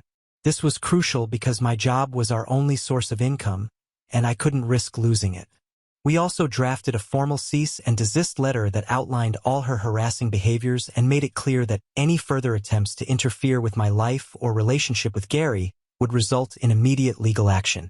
The letter included specific references to her showing up at my workplace and her attempts to alienate my son from me. I planned the move carefully over several weeks. I knew my mother-in-law and father-in-law always went to their church group on Saturday mornings, which gave me a predictable window of time. My sister-in-law was trickier to handle because she was always home, but I gave her money to go shopping with her friends, something she had been asking for but my mother-in-law had refused. Gary helped me find a storage unit in advance, and we packed essential items gradually. On the morning of the move, Gary brought his truck and 2 friends from his gym to help us move quickly and efficiently. I left a simple note on the kitchen counter where I knew they would find it. The furniture wasn't important to me. Most of it was old stuff they had brought from their house anyway. I took only what legally belonged to me and my son. Our clothes, important documents, family photos, and my husband's personal belongings that I had saved for our son. The note was direct and clear, stating that any further communication would need to go through my lawyer. I also took photos of the house's condition before leaving, knowing my mother-in-law might try to claim I damaged their belongings. After blocking my mother-in-law and sister-in-law on all communication platforms, I stayed at Gary's apartment with my son. My mother-in-law tried every possible way to reach me. She called my parents multiple times a day, contacted everyone we knew in common, and even reached out to my old college friends on Facebook. My parents were supportive of my decision after I explained everything that had happened. They had noticed something was wrong during their visits but didn't want to interfere. My mother later told me she had always felt uncomfortable with how my mother-in-law treated me but wasn't sure how to help. The legal notice from my lawyer triggered exactly the reaction I expected from my mother-in-law. She showed up at the house the next morning to find the locks changed and a formal eviction notice posted on the door. Her first response was to call the police, claiming I had illegally evicted her and stolen her property. When the police arrived, I had my lawyer explain the situation. I was the legal owner of the house, there was no rental agreement, and they had been living there without paying any rent or utilities. The police advised her that this was a civil matter and that she needed to follow the legal process. She had to hire a moving company to get their belongings out of the house within the court-ordered time frame. The legal battle lasted several months because my mother-in-law hired a lawyer who tried to claim she had established residency rights. However, my detailed financial records proved to be invaluable. The documents showed that not only had she never contributed to the household expenses, but she also owed me over $30,000 in unpaid loans. Her lawyer examined the evidence, including the signed loan agreements, text messages, bank transfers, and audio recordings, and advised her to settle. We eventually reached an agreement where she would repay the loans in monthly installments over 3 years, and she had to sign a legal document acknowledging that she had no claim to the house. Despite the restraining order, my mother-in-law violated it several times. The most dramatic incident happened 2 months after the settlement when she cornered me in the parking lot at work. She had lost weight and looked completely different. She started crying about how she had no money and nowhere to go, asking me to help her one last time. My father-in-law had moved in with his sister in another state, and my sister-in-law was living with her mother's cousin and attending a different school. Their family had completely fallen apart, but I couldn't bring myself to feel responsible for that. They had created the situation through their own actions, and now they were facing the consequences. The unexpected message from my brother-in-law came through LinkedIn of all places. He had only attended our wedding back then because my husband insisted, and I barely knew anything about him except that he lived in California and worked in tech. In his message, he explained that he had been following our family situation through occasional updates from his father but hadn't realized how bad things had gotten. Unlike the angry messages I received from other family members, his approach was completely different. He took full responsibility for staying away and allowing his mother's behavior to continue unchecked. During our phone conversation, he revealed that he had distanced himself from the family because of similar controlling behavior from his mother throughout his childhood. He shared stories about growing up with her that helped me understand the family dynamics better. Their mother had always been possessive and manipulative, but it was worse with my husband because he was the oldest and took on the role of family provider after their father's health struggled. My brother-in-law escaped by accepting a scholarship across the country, which caused a huge family rift at the time. He admitted feeling guilty about leaving his brother to deal with their mother alone, but he needed to break free from her control. When he told me about how happy his brother had been after meeting me, how he had called to share the news about becoming a father, I finally broke down. It was the first time someone from my husband's family had acknowledged our relationship as something positive. I'm sharing this story now because I finally feel secure in my decisions. The weekly calls with my brother-in-law have helped me process a lot of what happened. My mother-in-law still attempts to contact me every few months, usually when she needs money. Her recent messages have included apologies and acknowledgments of her behavior, but they always come with requests for help or attempts to see my son. While I appreciate that she might be trying to change, I'm not willing to risk the peace and stability we've built. My therapist helped me understand that forgiveness doesn't mean allowing someone back into your life. The last message I received from my mother-in-law was different from her usual attempts. She admitted that she had been wrong about everything and wanted to apologize properly. She mentioned going to therapy herself and understanding how her grief had turned into toxic behavior. While part of me wants to believe she's changed, I know that maintaining our distance is the healthiest choice for everyone involved. My current focus is on building a future with Gary, raising my son in a peaceful environment, and honoring my husband's memory in a way that's healthy and respectful. Now on to the next story. Story 4. I got pregnant from SA and chose adoption. My coworkers started a betting pool on who the father was, And then a guy from that night found me and started harassing me. Hello, everyone. I'm 7 months pregnant with a child I plan on giving to a wonderful couple via closed adoption. I made this choice because the child was the product of non-consensual sex. I didn't press charges because I was a bit of a party girl and didn't think I would be believed. I honestly have no idea who the guy was. I just remember trying to push him off and being too drunk to do so. My choice to not press charges, my choice to keep the pregnancy, my choice to adopt out. I am comfortable with these choices. They are private and personal, and I am keeping most of this to myself. My friends and coworkers have turned it into a game. I was hiding the pregnancy until I started really showing a couple weeks ago. I get that people are curious about it. It's rather surprising, but I saw a betting pool being passed around the office. They are placing bets on who the father is. I was shocked and a little hurt. My friends are also curious. I have one close friend who basically knows everything. She's going to be in the room for the birth for me, and she's not telling anyone. So rumors are starting. One terrible rumor is that it's my now former friend Karen's husband Troy's baby. Karen called me in tears. I went over to her house to tell her to her face it wasn't impossible. She demanded to know the truth. I told her it was none of her business, and she blasted me on FB. Some friends have been really nice to my face, but everything gets back to me eventually. Some people are saying that I'm a paid surrogate. I guess that one is okay. I hate that people are talking about me like this. I made one blanket statement on FB yesterday. I guess I can't hide it anymore. Yes, I am pregnant. I am giving a lovely couple the child they have tried to have for years. It's very personal and private, and I ask that you all respect that. It's got a bunch of comments, but I haven't read them. I'm going to take a big break from social media. I don't know what else to do or say. I am uncomfortable with everyone's constant questions. I love my job and usually my coworkers. It's my hope that I can suck it up and go back to normal in a few months. Weirdly, I've got great inner peace with everything because I am so happy to be giving the adopting parents, who are the kindest men I have ever met, a kindergarten teacher and a social worker, something they could never have on their own. Here's what I need from the readers of this sub. What can I say that isn't a lie but will shut people up without giving out information I'm not comfortable sharing? I don't like calling her, the baby is female, an accident. The two people who know the whole truth, my friend and my doctor, immediately asked me why I didn't report it. I'm ashamed and humiliated.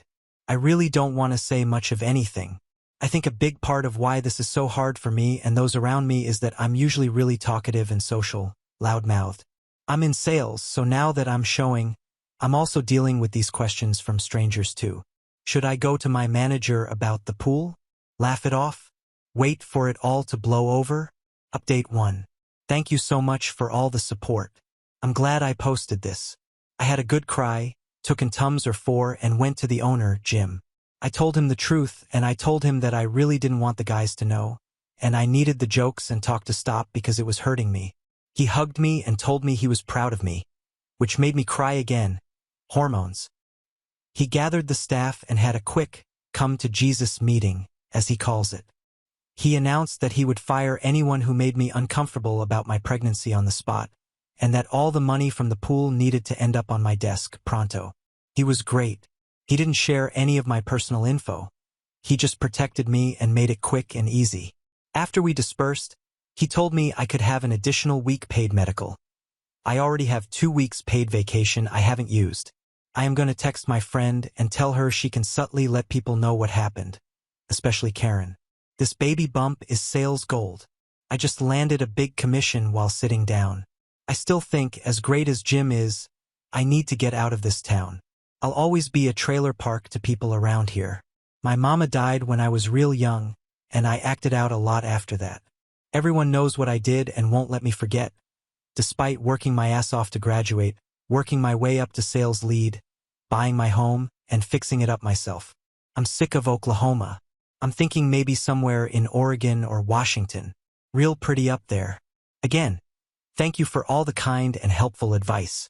I feel so much better. This has always been one of my favorite subs to lurk. Thanks. Comments where OP has replied. Comment 1. Your friends and colleagues are telling people simply that you are not sharing details. Keep it simple. Sounds like you do have one decent, caring friend. After this was over, I would consider launching a fresh start given the circumstances of the pregnancy and how everybody is reacting. At least get some counseling to deal with this and maybe plot out some goals and desires for the kind of life you really want. Sorry you have had such a bad experience. OP. I am thinking about a new start actually. I love my field, building material sales, and can do it anywhere. I don't have any family. My house would sell for double what I owe. I've been researching towns that I've always liked. My doctor gave me a referral for a therapist, but I wasn't interested. Maybe I should give it a go. Thanks. OP on why she chose not to reveal anything to her friends about her unplanned pregnancy. I really don't want people knowing what happened to me. Like I said in my post, the first reaction was, why didn't you report it? I hate that I didn't. I hate that some dude is out there thinking he can do that. I hate that I used to drink so much. I hate that because I used to drink a lot and hook up a lot that people think so little of me. I just don't want everyone to know. I don't want this little girl to ever find that out. Did OP report the situation to HR? We're a small outfit. We don't have an HR. We have an owner/manager who I really respect and is kind of like a second father to me. We're 7 guys and me. I've always been one of the guys about this kind of stuff. I should go to the owner and tell him what's up. I've been avoiding him. I've been avoiding everyone. I don't want to be pitted. But this is the worst. I'm all over the place. Sorry. I'm shut in my office with the worst heartburn I have ever felt trying not to cry. OP should consider about leaving her job. OP. I still have to work with these guys for another couple months, 40 to 50 hours a week, maybe longer. I'm still deciding. They just got their asses smacked by work daddy for being insensitive. In a place where we regularly tease each other for everything, they did something stupid, but I still want to get along with them. Update 2. Hey guys, I had a few PMs asking for updates and how everything went. It's been a wild ride. I'm posting this from a freezing but spectacular beachside hotel on the coast of Oregon. I had a job interview this morning that I feel really great about and 2 more lined up. My house sold fast, and I have some money to live on and start fresh. And do I ever need a fresh start? A few days after I made that post, rumors started up again. I was pregnant with my boss's baby, some of you called that. And then it was a coworker's and then my friend's husband again. To save face, I asked my friend to tell the right blabbermouths the truth. That backfired hard. Someone or some people, I don't know, started posting on Craigslist about me and the baby. There's this section called rants and raves. But I guess people just post garbage there. I looked at some of the posts and someone really has it out for me. They said I was crying rape because I was too drunk to know who the father was. They called me the worst names. I flagged what I could, but new posts kept popping up. I tried to ignore it. I had a good friend write me this long-ass text about how I was making it all worse with my rape story. I was devastated. I guess my prior life and reputation are all people will ever think of me.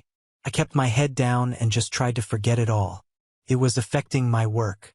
I put my house up for sale and made a plan to GTFO. I was at 38 weeks and had resigned my position. My wonderful boss told me I could come back, but I don't want to. I was selling most of my belongings and packing what mattered to me. There's a knock on my door, real later than folks should be knocking. It was a man I kind of know from the bar scene. He was drunk and angry. He told me it was maybe his baby, and I had no right to call it rape. I remember talking to him that night, but I really don't remember it being him. But I don't remember anything other than pushing him off and wishing I was stronger. I told him to go home and to leave me alone. I'm trying to be brief, but he made the next week hell for me. He was harassing me at my house every day and calling at all hours. He was threatening me and demanding a paternity test. I was terrified that he was going to mess up the adoption. I was growing more and more scared for my safety too. Couldn't sleep or eat. My friend came over and we called the police and told them everything. The officer who came to my house was great. I don't know what they said to him, but it worked, and he left me alone. I went into labor the next week. I ended up getting a C-section because the baby had turned and was breech.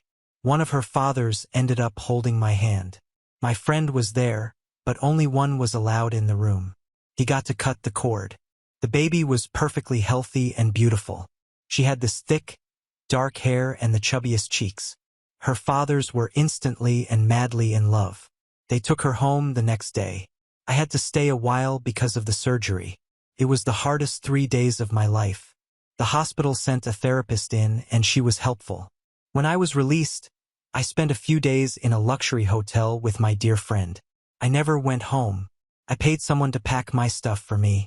I spent the next 2 months at my grandmother's house in Texas, recovering and thinking and waiting for the cash from the sale of my house. I was terrified I would get a call that the man from the bar had somehow messed up the adoption, but it hasn't come and I grew less worried. I honestly don't care who the father is. I just want the baby to have a good life.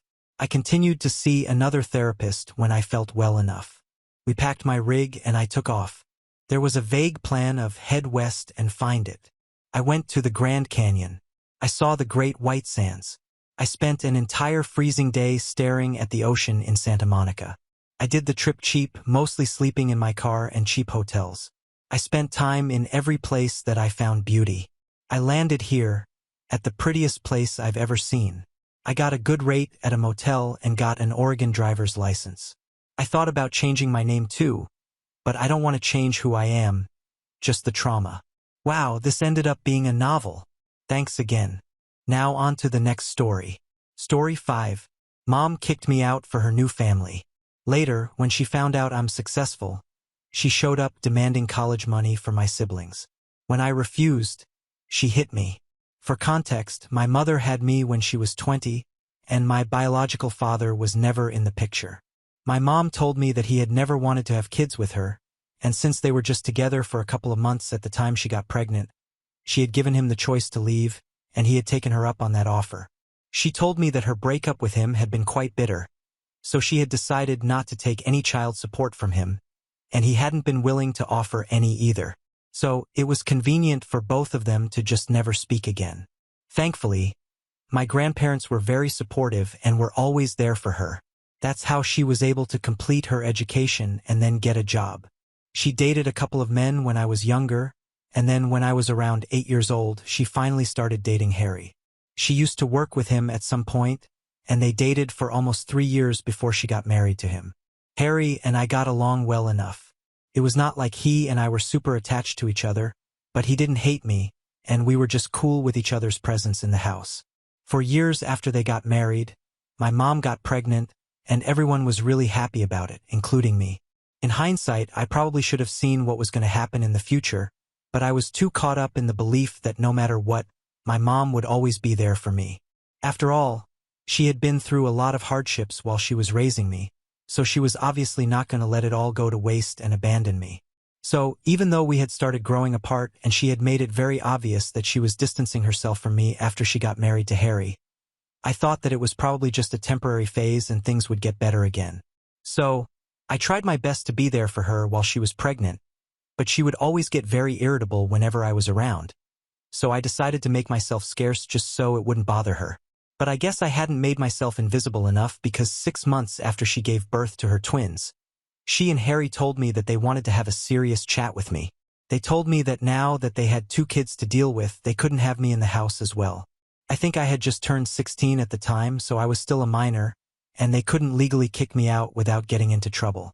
So, they tried to gently nudge me by telling me how hard it was becoming for them to support our whole big family on their limited income. I honestly don't think that 2 adults, 1 teenager, and 2 babies were impossible to support on the income of 2 web developers and had been able to provide quite a comfortable lifestyle for us so far. It was obvious to me that they were bluffing and they just wanted me out of the house. But even then, I tried to make suggestions that would prevent that from happening because I really didn't want to move away. I tried to tell them that I would take up a job if money was the problem, but my mother told me that more than anything else, she wanted to save money and other resources for the kids who actually deserved it more at the time, referring to the twins. She didn't say that they needed this more. She said that they deserved to stay with them more than I did, and that was all that I needed to hear to help me make up my mind that I needed to get out of there because I was clearly not wanted. They hadn't even told me where I should be going after I left. All they had done was nudge me in the right direction because they wanted me to go, and they knew that I had enough pride to realize that I was not wanted, so their plan worked. Technically, it wasn't even kicking me out in the real sense of the word since they hadn't forced me, but honestly, I would count it as the same thing because they had pushed me into a corner where I had my back against the wall, and I felt like I simply had no other option. After I left that day, I headed straight to my grandparents' place, and they were quite unhappy about what my mother had done but did not cut her off because they still wanted to be there for the twins. My grandparents were getting old, so it was obviously not an option for me to rely on them financially, and I had to get a part-time job at 16.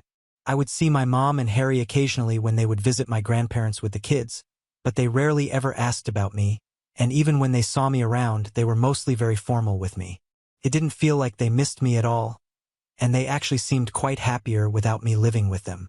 Even my mother seemed way less irritable than she used to be, and it broke my heart, but I couldn't do anything about it. I stayed with my grandparents until it was time for me to start college, and even then, my mom had nothing to do with me, and I had to rely on a couple of friends to help me settle in my dorm since my grandparents were obviously not young or fit enough to be doing that. I had to take out a student loan, and even for that, I had to ask one of my relatives to be the cosigner because my mom and Harry had declined for the same reason that they had kicked me out, that they wanted to save their resources and their money for the future of their kids since they had the twins pretty late in their lives. I was lucky that one of my uncles had come to my rescue and agreed to be the cosigner as long as I promised him that he would never have to actually pay any money. So, I worked throughout college alongside completing my education in order to make sure that I did not end up defaulting on any payments after I graduated and would have a head start regarding money. After I started college, I pretty much had no contact with my mother anymore, and even at my graduation it was just my grandparents who attended.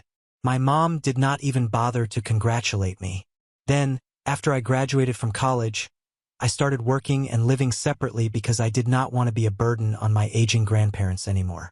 It was very difficult for the first couple of years because I did not really earn a lot of money, but I had to cover rent, groceries, and utilities, and even start reducing my debt on my income while still making sure that I saved for the future. I think that was what I would actually refer to as limited income, but thankfully that's not the case anymore. I worked my way up in the company, and it was not easy. Took me a really long time, but I'm in a relatively comfortable position right now.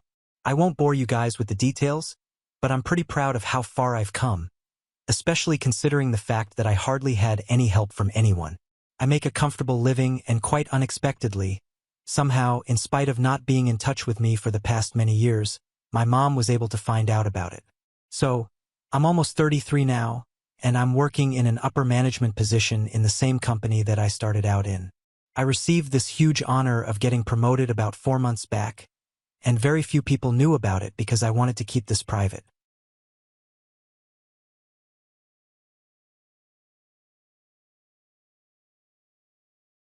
One of the people that I did tell about this was my uncle because I wanted to thank him for becoming a cosigner on my loan application back when I was struggling to find a way to cover my college expenses.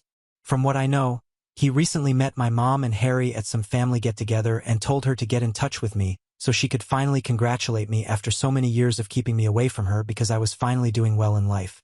I'm sure that he had his heart in the right place, but it kind of backfired because she definitely did not reach out to me to congratulate me in any sense of the word. Anyway, the bottom line is that my mom found out, and she recently showed up at my house with Harry, demanding to speak with me.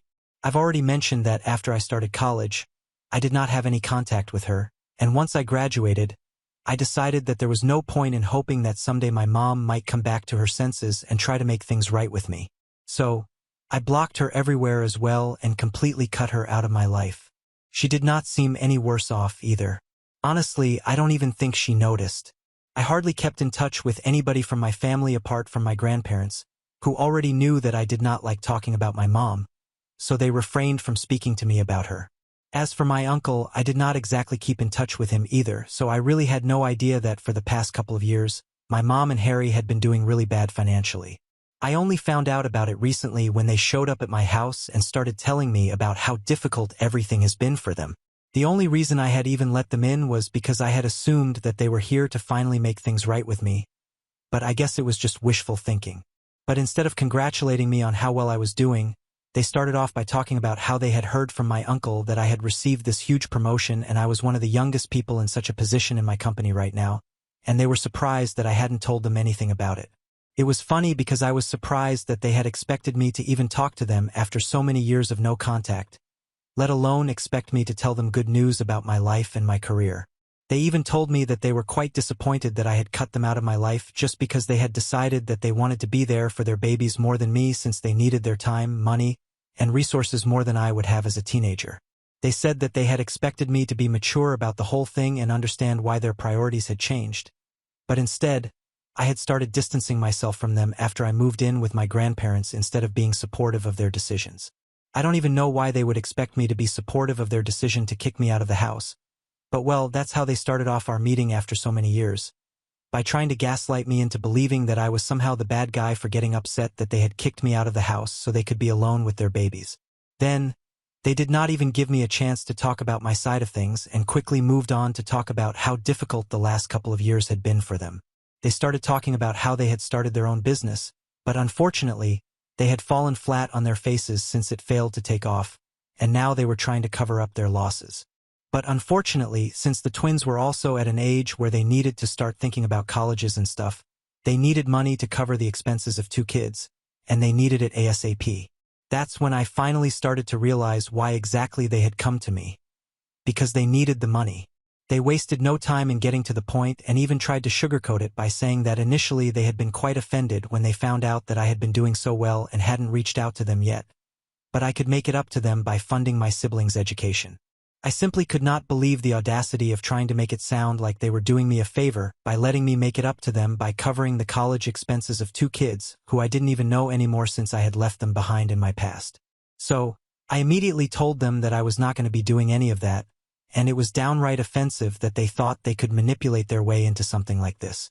I lost my temper with them, and I reminded them that they were the reason that I had to pay for college and work throughout my years in college because they refused to help me out financially simply because they wanted to save for the future of their kids since they deserved it more than I did, according to their opinion back then.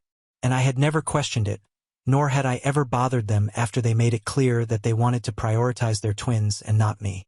But now, since they had chosen who they wanted to prioritize and even kicked me out and refused to stay in touch with me for so many years, they had no right to expect anything from me, let alone financial support. They didn't even have the right to expect me to speak to them anymore. I told them that since they had wanted to save their money and resources for the kids that actually deserved it, they could now use that very same money that they had saved by kicking me out to fund their college expenses instead of trying to emotionally manipulate me. Then, I requested them to leave because I was done with this interaction and had nothing left to say to them anymore. It had been pretty stupid of me to allow them to enter my house in the first place, believing that maybe they had finally come to their senses and shown up to apologize to me for how they had treated me for so long. When I started getting at them and telling them to leave, they started getting offended as well and told me that it wasn't like I was all innocent in this situation. Their defense was that back when we had all been living together, I had always been very overenthusiastic and overinvolved in their lives and used to get quite annoying. I don't even understand how that's a real problem that they had with me. I was literally a teenager, and I was only trying to stay connected with my family when they were drifting away from me. And then they started telling me that by rejecting their request right now, I was no better than them because I was forgetting all those years that my mother had supported me and raised me on her own. This was my opportunity to make it up to her and help her out. But here I was acting all ungrateful and disrespectful everything that they had done for me in the past. I thought that it was insanely dumb for them to bring that up since back then I was literally a child. There was no way that I could have chosen not to rely on them. Even if I had wanted to be less of a burden on them, I still would have had to rely on them financially, and it wasn't like they were doing me a favor. As soon as they thought that I was old enough to handle stuff on my own, they nudged me into leaving home and essentially just kicked me out and then refused to even acknowledge my existence for almost the next 18 years. Even after all of that, I couldn't understand how they had had the audacity to demand that I help them out for everything that they had done for me in the past. Things got pretty nasty and personal in the argument after that, and I started threatening to call the cops if they did not immediately get off my property. So, after a while, they did leave, but my mother kept telling me that she had made a lot of sacrifices when she was younger just because she wanted to be a good mother to me, and only once in her life had she ever expected me to understand her situation and allow her to prioritize other people rather than just me, and she believed that I should have been more understanding instead of shutting her out for so many years. And now apparently I was the one trying to paint her as the bad guy and not the other way around. It's been messing with my head ever since, and I don't understand if I'm actually the one at fault and ended up expecting way too much from my mother, or if she is just gaslighting me. I'm mostly sure that I'm right, but just to be completely sure, I have decided to post on Reddit to ask you guys for objective opinions.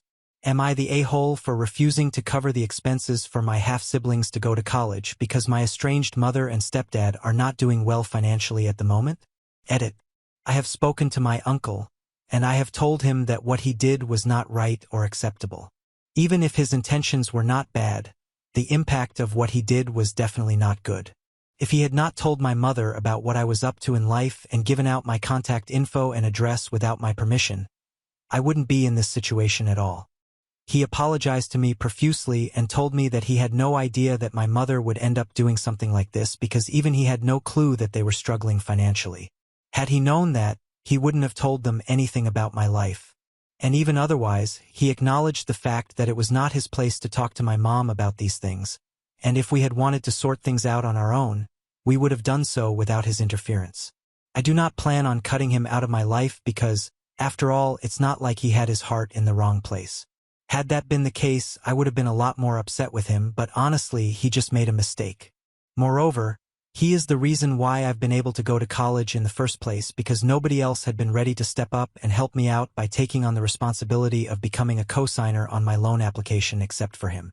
If you think about it, had it not been for him, I might not have been in this position at all, and I don't want to be ungrateful to him, but I'm also not a doormat, so I made sure that I told him that what he had done was not right.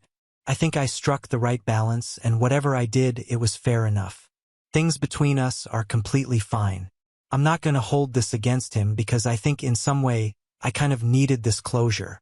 I have also spoken to my grandparents about what's going on with my mom right now, and they think that I am in the right and have told me that they're going to try and get her to get off my back. They have always been in touch with my mom because they didn't want to lose contact with their other grandkids, and that's quite understandable. While they can sympathize with what their family is going through, they don't think that what they're putting me through is right or justified, so that's their stance on this, and I think it's fair enough. Update 1. So, it's been almost 9 days since I last spoke to my mom, and since then, she has taken it upon herself to constantly remind me of everything that she had done for me right from when I was a baby and email it to me every other day, probably to make me feel like I was indebted to her or something. I don't really understand what the point of any of that was because she was legally supposed to do everything that she did for me. It's not like she did me a favor by raising me on her own, and it's not like she did it for as long as she was supposed to. She did it for as long as it was convenient for her. As soon as I started becoming an inconvenience, she and her husband decided to kick me out under the pretext of saving money and resources for their future and the twins. Well, we are in the future right now, and the twins are grown up, so I think they should rely on themselves and not waste their time trying to guilt trip and manipulate me.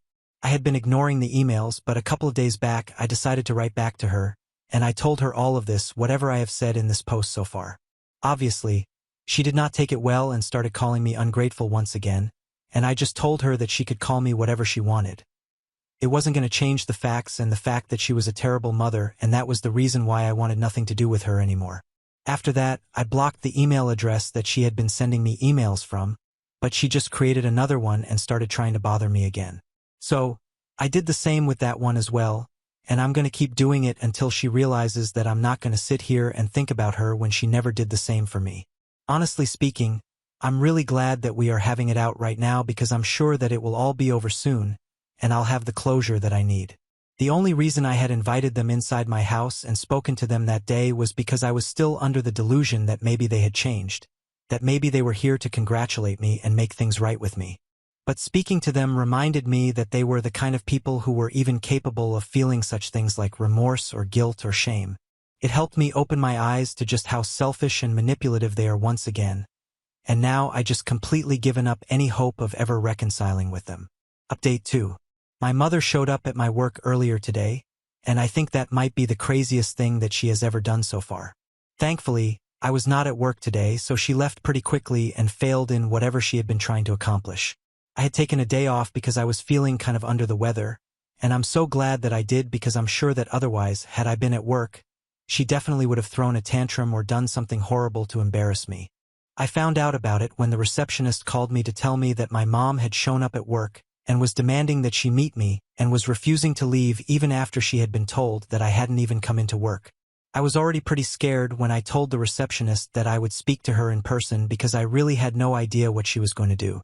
But when they put her on the phone with me, I told her that I was at home and that if she tried to do anything funny at my workplace, I would sue her so hard that let alone sending her kids to college, she wouldn't even be able to send them outside of their house out of sheer shame and embarrassment.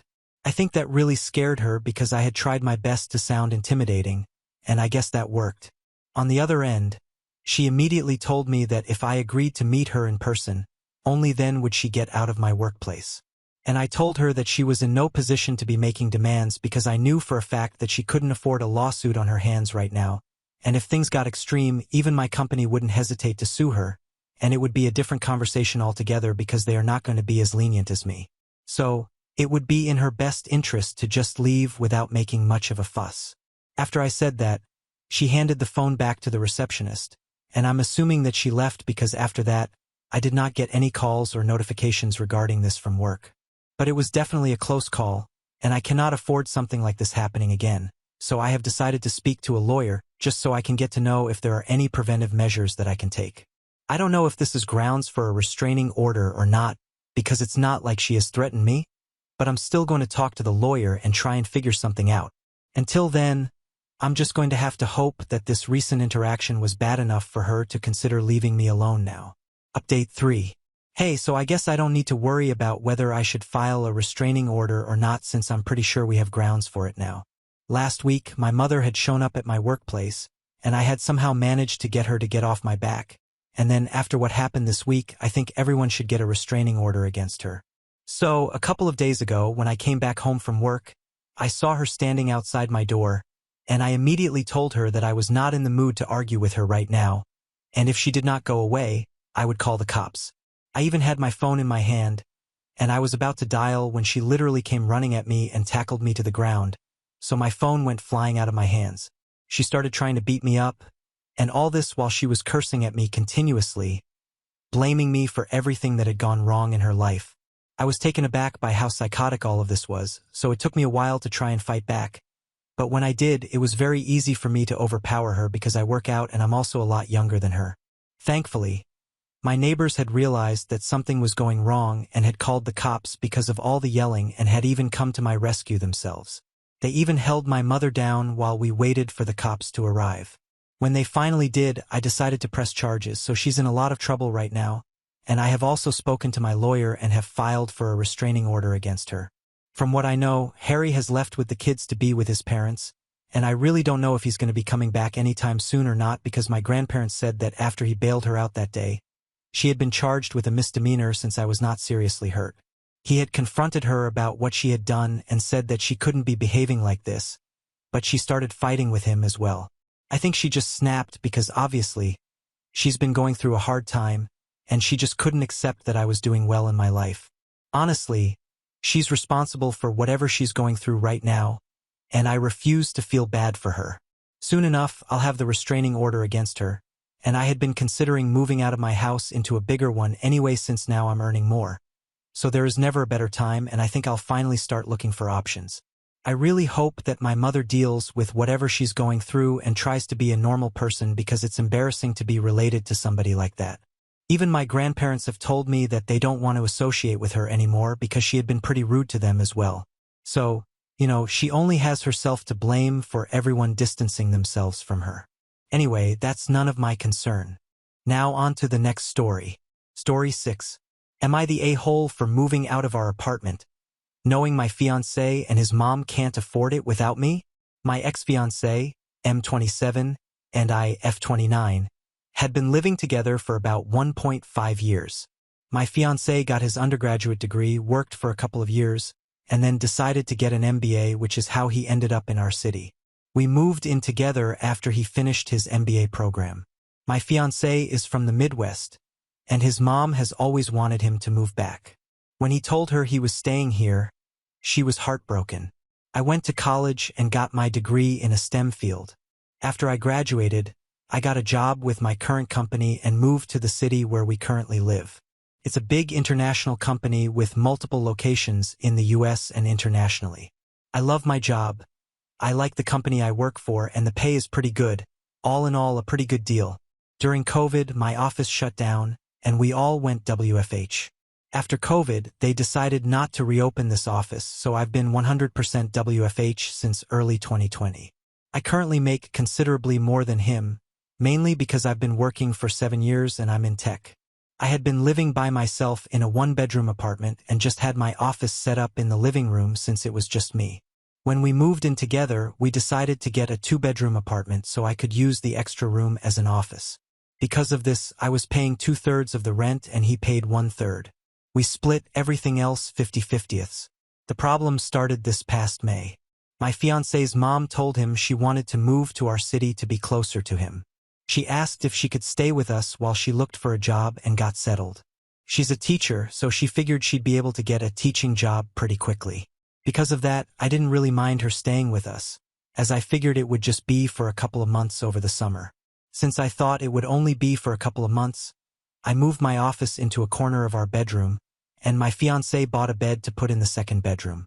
The problem is, she never applied for any teaching positions and has been living with us for 6 months now. She and I have really been struggling with each other since she moved in. I can't make her understand that I work full-time. She constantly interrupts while I'm working, which is bad enough, but she even interrupts when I'm on Teams calls. She always asks me to take her places because she doesn't like to drive in our city. She has pretty outdated views of gender roles and is constantly giving me a hard time for not doing more around the house and making my fiancé help with chores, do his own laundry, etc. The constant criticism and insults are just really wearing me down, and I hate having my office shoved in a corner of the bedroom. Back in September, I told my fiancé that since it looks like his mom is going to stay a while, we should split the rent 3 ways. He told me she can't afford that since she has to conserve money until she gets a job. I told him I wasn't happy paying extra for a bedroom I can't use, so finally, he said we could do a 50-50 split. I could afford to pay the extra, but I hate the idea of funding her lifestyle. Every time I complain about her or the situation, he says he agrees but doesn't know what to do because he can't kick out his mom, and he won't talk to her about the way she treats me or how she behaves. When I ask what the long-term plan is, he just says he doesn't know. I've thought about giving him an ultimatum to tell her she has to leave, but I think he'd just end up resenting me for essentially putting his mom on the street. So, one of my girlfriends is losing her roommate at the end of February. Our lease renews June 1st. I'm very strongly considering moving out of our current apartment and moving in with her. I can afford to pay part of the rent on our current apartment and also half the rent at my friend's apartment. It's not ideal, but I'm not a big spender, so it's doable. The issue is if he and his mom aren't able to pay for 1/3 the rent each, there's no way they could cover the whole thing on their own. But I can't live like this anymore, so I'm pretty sure this is what I'll do. But I wanted to see if people thought I'd be the a-hole for leaving them like this. Comments. Comment 1. His mom is the biggest a-hole because she specifically planned this. It isn't that she's had bad luck. She didn't even apply. Add in that she didn't respect your workplace and insults you. She's basically trying to be the matriarch of the house while being a complete mooch. The biggest problem is your fiancé. This is just a glimpse of your future with a mama's boy. He's made it clear that he's okay with her walking all over you, and she's not leaving. You're going to end up as a third wheel in your own marriage. Comment 2. His mom is taking advantage, and your fiancé isn't setting boundaries. It's a big concern for the future. You deserve better. NTA. Comment 3. Exactly this, OP. You're not leaving them. You're escaping a situation that was never fair to you in the first place. His mom didn't just end up staying. She chose not to apply for jobs, and your fiancé chose to let her. Meanwhile, you've been paying the majority of the rent, lost your office, and now you're stuck in your own home with someone who disrespects you daily. If he wanted to build a life with you, he would have had a plan for this months ago. Instead, you're the only one being asked to sacrifice. Time to choose yourself because they already have. Comment 4. And be prepared for them to be upset because they are losing their money bags. They were using you and had absolutely no respect for you. Neither one of them. If you don't leave, you will be the a-hole. Comment 5. I'm a teacher, an old retired teacher. I could substitute teach every day this week if I wanted to do so. I still get requests to interview for both public school and private school jobs. Amael could work if she wanted to work. I'm in my late 60s and drive all over and in Mexico and Europe on vacation. She is needlessly helpless. Comment 6. Good news. You discovered your fiancé is a mama's boy before you got legally entangled. The price is 3 months of paying double rent.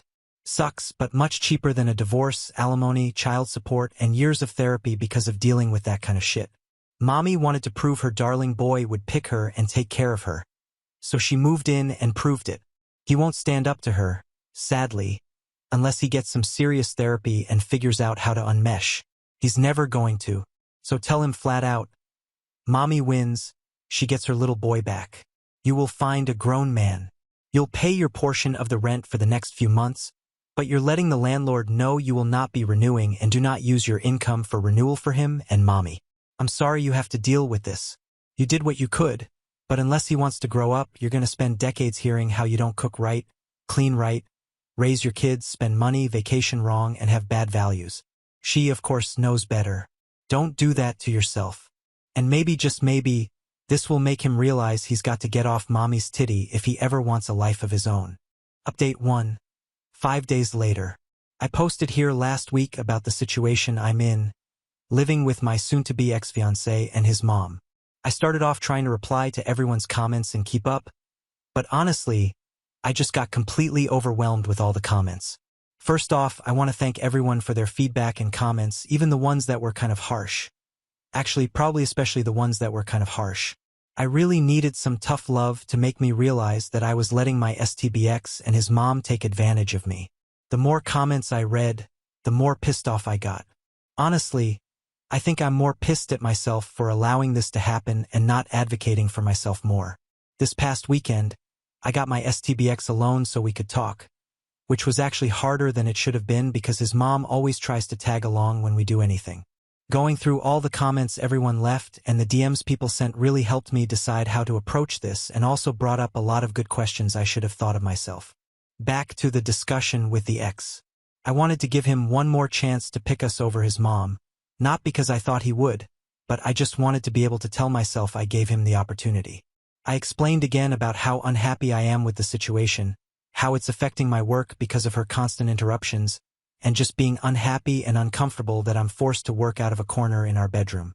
And I reminded him that until a few months ago, I was paying the majority of the rent, and being that I make so much more than him, it's really my salary that keeps us all afloat. And I also brought up again the way she treats me and talks to me. He replied the same way he has been. He agrees it's not how she acts and that it's really uncomfortable for us all. BF. I don't care if she's uncomfortable. Previously, I would have dropped it there, but this time I told him how angry and disappointed I was that he let me pay for 2/3 of the rent when she first moved and how unfair it was that I'm still paying for half when there are 3 people living there and she is the only one with her own bedroom. It was the same story. She has to conserve money since she doesn't have any income currently, which brought up the question of where all her stuff went when she moved. What money does she use for incidentals? So evidently, when she got divorced, she asked for the divorce after my ex went off to college. It doesn't sound like her husband, my ex's dad, wanted the divorce. His dad bought her out of the equity in their house. Ex didn't have any idea how much that was or how much is left, but until she moved here, she was working full-time as a teacher and living in a small apartment. So she should not have had to tap into the divorce settlement money very much. Other than that, X didn't have much insight into her finances other than what she told him, that she has to conserve money. I told him straight up that I'm moving out before the end of the month, and from now on, I'm only paying 25%. As some of the commenters pointed out, she has a whole bedroom while I have to share with a man-child, so she should have to pay twice as much. And after I move out, I'm not paying for anything else, no utilities, no food, nothing other than rent. I have a pretty good idea what his finances are like, and if he has to pay 75% of the rent all by himself, it's going to take a huge chunk of his net income, and after he pays utilities and buys groceries, there won't be anything left for incidentals. Rent was due on the 1st, but it's not late until after the 5th, so he has 2 days to come up with the dollars. If he doesn't come up with it and I end up covering, then I'll reduce the amount I pay in future months. The only reason I'm going to keep paying any of the rent is even after I move out, I'm still on the hook. I talked to the leasing office and they explained that since X and I signed a single rental agreement together, e.g., one contract we both signed as opposed to two contracts we signed individually, we are both responsible for the rent.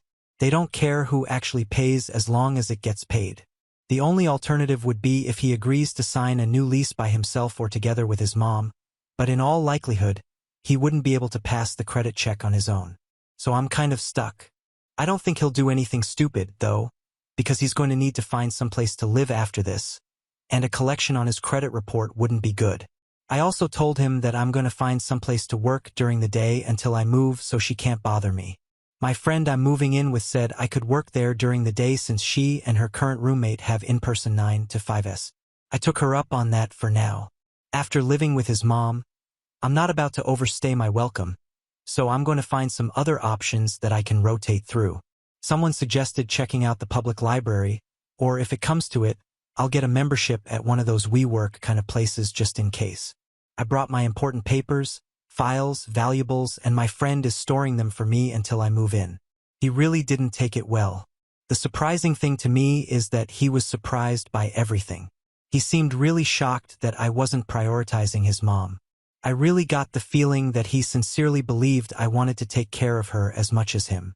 And he kept saying stuff like, "What about my mom? What am I going to tell her? That's how she is, but we still need to help her," etc. He asked about our relationship and the engagement. I told him after I moved out, I needed some space from him. In a few months, when we've both had some time and space to process what happened, if we both agree, we can talk about the relationship, but he'd have to prove that he's going to have my back going forward and will set boundaries with his mom. I told him that just to avoid more drama, but I don't see a future in which we are together. I told him he needs to tell his mom because she's not my responsibility or problem, and she'll know something when I start moving my stuff out. He hasn't told her what's going on yet, but this weekend I'm going to start moving things, so he doesn't have much time. My friend's current roommate starts a new job in another state on the 3rd, so in reality, I can probably move in 2 to 3 weeks, just depending when she actually leaves.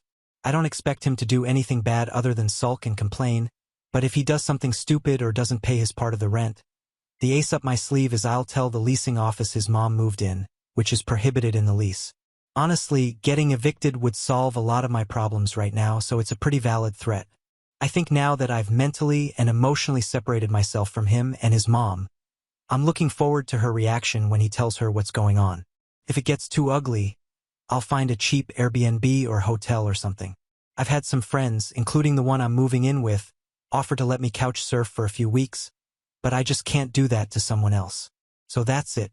I'm leaving and I really don't care how that affects them. Comments. Comment 1. You're at the end of a long and painful process, but I'm sure that you will be better for it. Good luck. Comment 2. Dude should really just marry his mom. Comment 3. Notify your landlord in writing that you are moving out and to take you off the lease after June 1st. You wouldn't want to do nothing and accidentally trigger an automatic renewal. P. Already did that. I did it before I went to talk to the front office and confirmed that they received it while I was down there. Update 2, 8 days later. Hey everyone, I've been getting a lot of requests for updates, so I wanted to let everyone know how it went when my ex's mom found out about me not covering all the rent and moving out. TLDR. It was kind of a show, but I moved out and I'm off the lease. Family is on the lease now, and she and ex's dad are covering half the rent, and STBX is covering the other half. Last week, I started working out of my friend's apartment, the one I'm moving in with, so I didn't see my ex's mom. On Tuesday around lunch, she sent me a text asking where I was. I told her I was working and I'd be home late tonight. She replied that the ex told her I wasn't going to be contributing as much, so she had to loan him money for rent. That wasn't a surprise to me, so I just replied with a thumbs up emoji. I had plans with my friend and her roommate, who I'm also friends with, to go out for dinner and then get some drinks. So by the time I got home, it was after midnight and my ex's mom was already asleep. The fun started Wednesday morning. I was getting ready to go to work at my friend's place when my ex's mom stopped me and said, "We need to discuss my financial situation." Then she went on a whole tirade about her having to cover my part of the rent, me making foolish choices by going out to dinner when I couldn't even pay rent, I was irresponsible with money, and inconsiderate of the impact it had on others, blah blah blah. She went on to say that if she was going to have to pay my share of the rent, that she expected me to do a better job of keeping on top of chores and keeping the apartment clean and organized. I told her I was moving out. Since obviously STBX hadn't told her yet, she seemed, I don't know, pleased with herself. All she had to say was, maybe that's for the best. When I got home that night, right off the bat, she wanted to talk. She said instead of me moving out, we could get a bigger apartment, and she'd be willing to help by paying the difference between a 2-bedroom and a 3-bedroom. Then we could go back to the arrangement X and I had before she moved in, me paying 2/3 of the balance and him paying 1/3.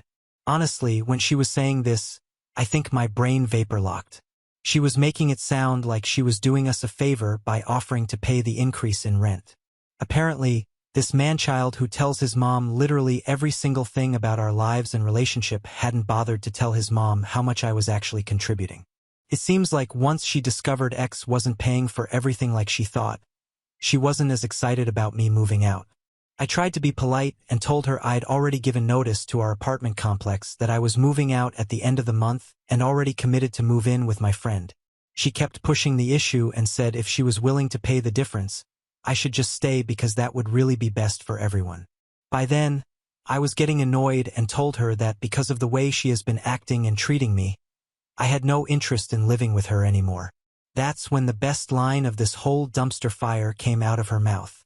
She said she was worried I was taking advantage of her son, and if we had told her about our financial arrangement, she would have been more understanding of why I wasn't keeping up with the apartment.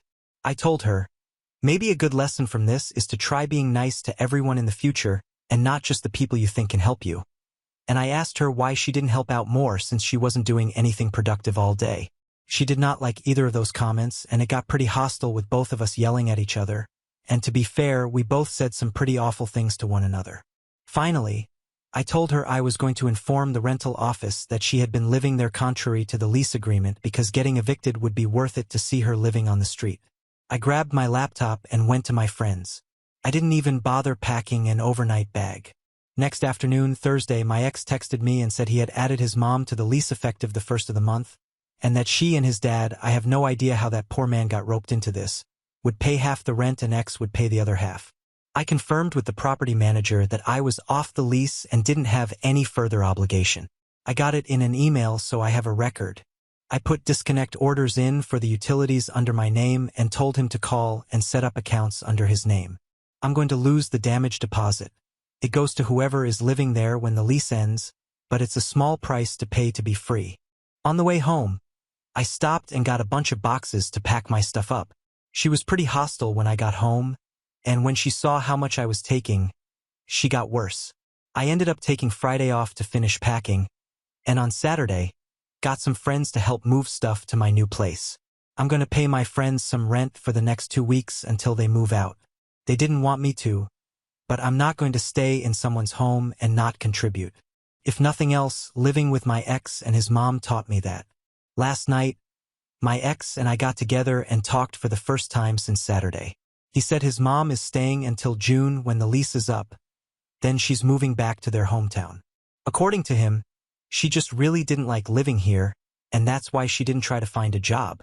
Then he asked how long a break I thought we should take. A few commenters gave me a hard time for stringing him along, so I was brutally honest and told him I could not be with someone that allowed others to treat me the way he allowed his mom to treat me, and that I hoped he learned to stand on his own and establish some boundaries. He looked like he was going to cry and just got up and left. As far as I'm concerned, this whole thing is over and done. I'm going to call it a learning experience and be glad I found out how awful my ex's mom was before we got married. The thing that amazes me is the amount of damage this woman leaves in her wake and how utterly oblivious she is. She destroyed our engagement and relationship, is leaving ex in a much worse financial situation. Pushed back her ex-husband's retirement by I don't know how many years since now he likely has to pay off the mortgage or second mortgage he had to get to pay her half of the equity, and she made my life hell for 6+ months. And she's walking away completely unscathed. According to my ex, she's going back to her hometown and picking up her old teaching job. I'm thinking about going to visit my parents next week and working from their house. I want to tell them how boring and undramatic they are and how I'm so grateful for that and love them for it. Comments. Comment 1. Always cut toxic people out of your life. Nuclear missile dodged. Good on you. I hope the old bat thinks of you every day she gets dressed for work. Comment 2 we. Glad you got out. He needed to hear the hard truth of not coming back to him. He did this to himself when he didn't back you up. Who wants to be with a spineless jellyfish? OP. Honestly, I was intentionally kind of an a-hole. He's complicit in torching our relationship, but I did love him. I was worried if I wasn't blunt with him, he'd try to talk me into trying again, and I wanted to close that door for good. Now on to the next story. Story 7.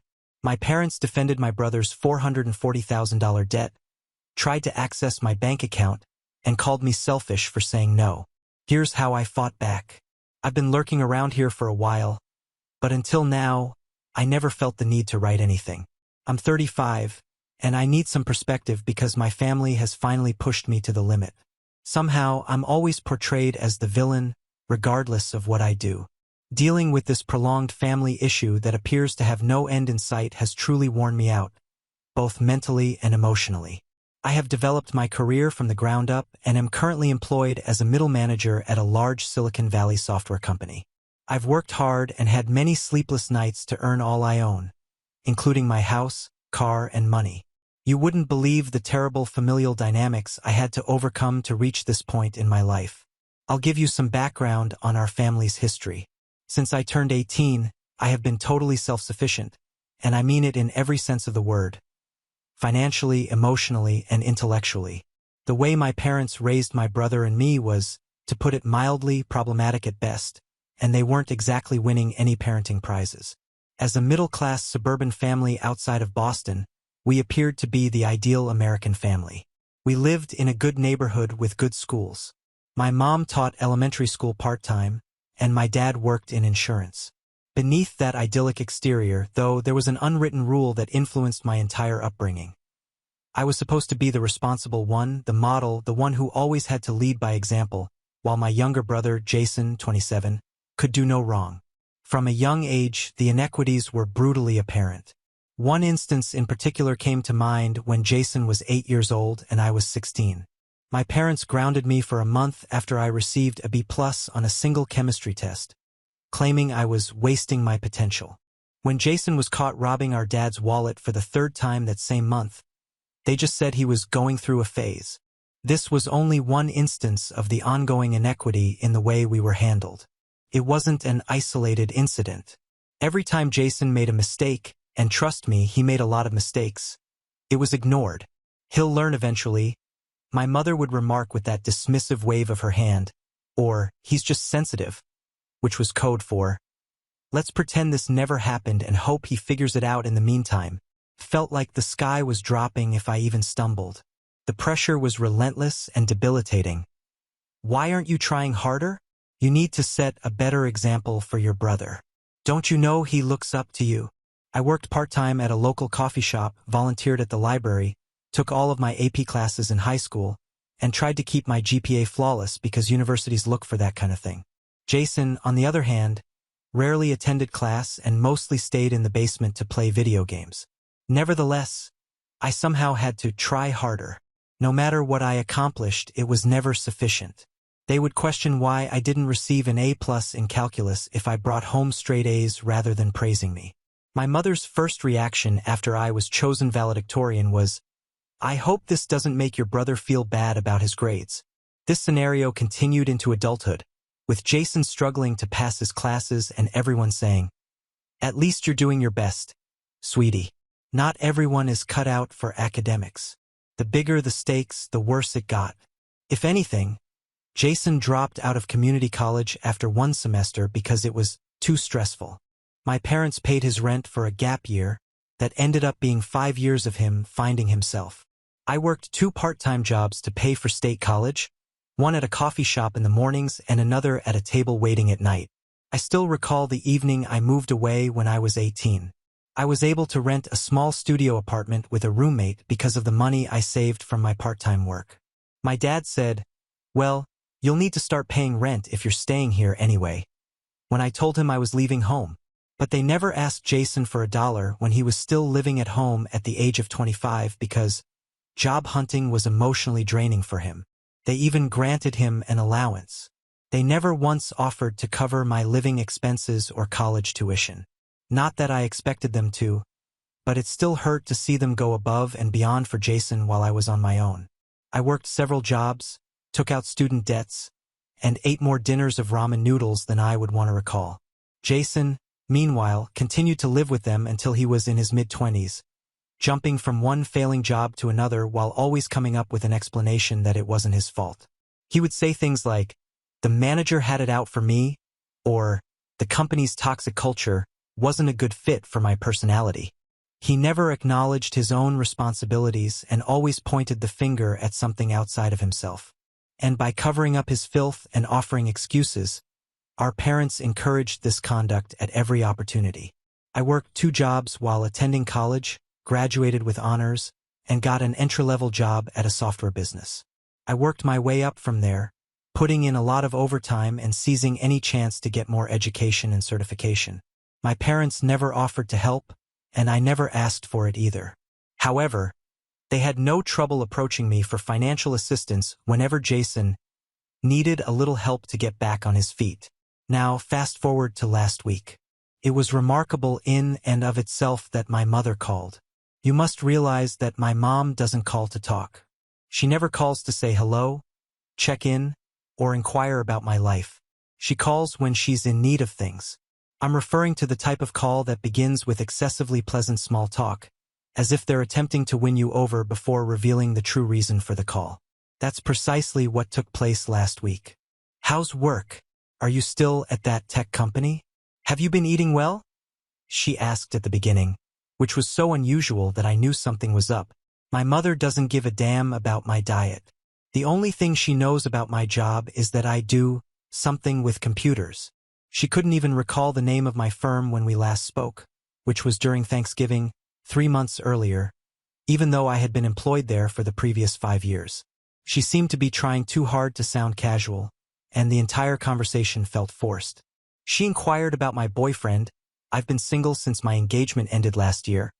Another narrative in which Jason played a not-so-insignificant role. And apartment. I've owned a house for 2 years. Even my cat, to which I have never given birth due to an allergy. Every question reminded me of how little she truly knows about my life and felt like a tiny paper cut. Jason was in trouble once more.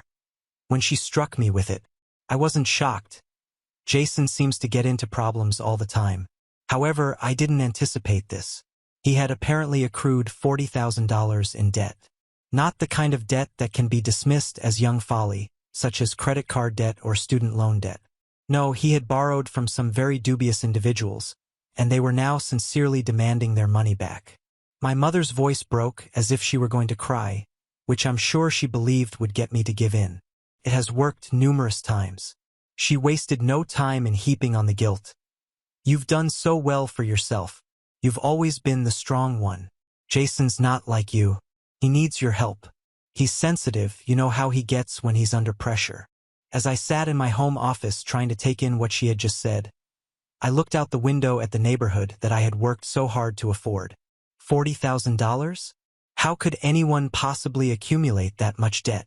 My mom dismissed it like she was swatting away a bothersome fly when I asked her how it happened, half anticipating some ludicrous explanation about a botched business endeavor or a scam he had fallen for. "That doesn't matter right now," with the same contemptuous tone that always made my stomach turn. "What matters is that he's your brother. Family helps family. We've always taught you that family comes first." For years, they have used that line, "family helps family," as an excuse when they asked me to lend Jason money for his revolutionary cryptocurrency investment, which he lost all of in 2 weeks. That's what they stated. They said that after his girlfriend ejected him, he took my credit card information. They wanted me to let him stay at my house. Every time they required me to cover for Jason, fix anything for him, or clean up a mess he had made, they said that. And each time, I overcame my annoyance and followed their instructions. I did not want to be the villain because deep down, there was still that little girl who longed for her parents' approval, thinking that perhaps this time they would recognize my assistance, my sacrifice, and my continual saving of their beloved boy. But $40,000? It wasn't merely a favor or a loan. It was a down payment for a home. That was a year of arduous labor that served as my safety net, emergency reserve, and security for the future. This time, I couldn't do it. I told her no for the first time in my life. I apologized, but I was powerless to save Jason from the disaster he had made. The tone of the conversation suddenly changed. In roughly 2 seconds, my mother moved from being pathetic to being enraged. Had it not been so horrifying, the metamorphosis would have been nearly remarkable. The mother's gentle, worried voice had vanished, to be replaced by an icy, piercing voice. She began to scream, "You're being selfish," her voice getting louder as she spoke.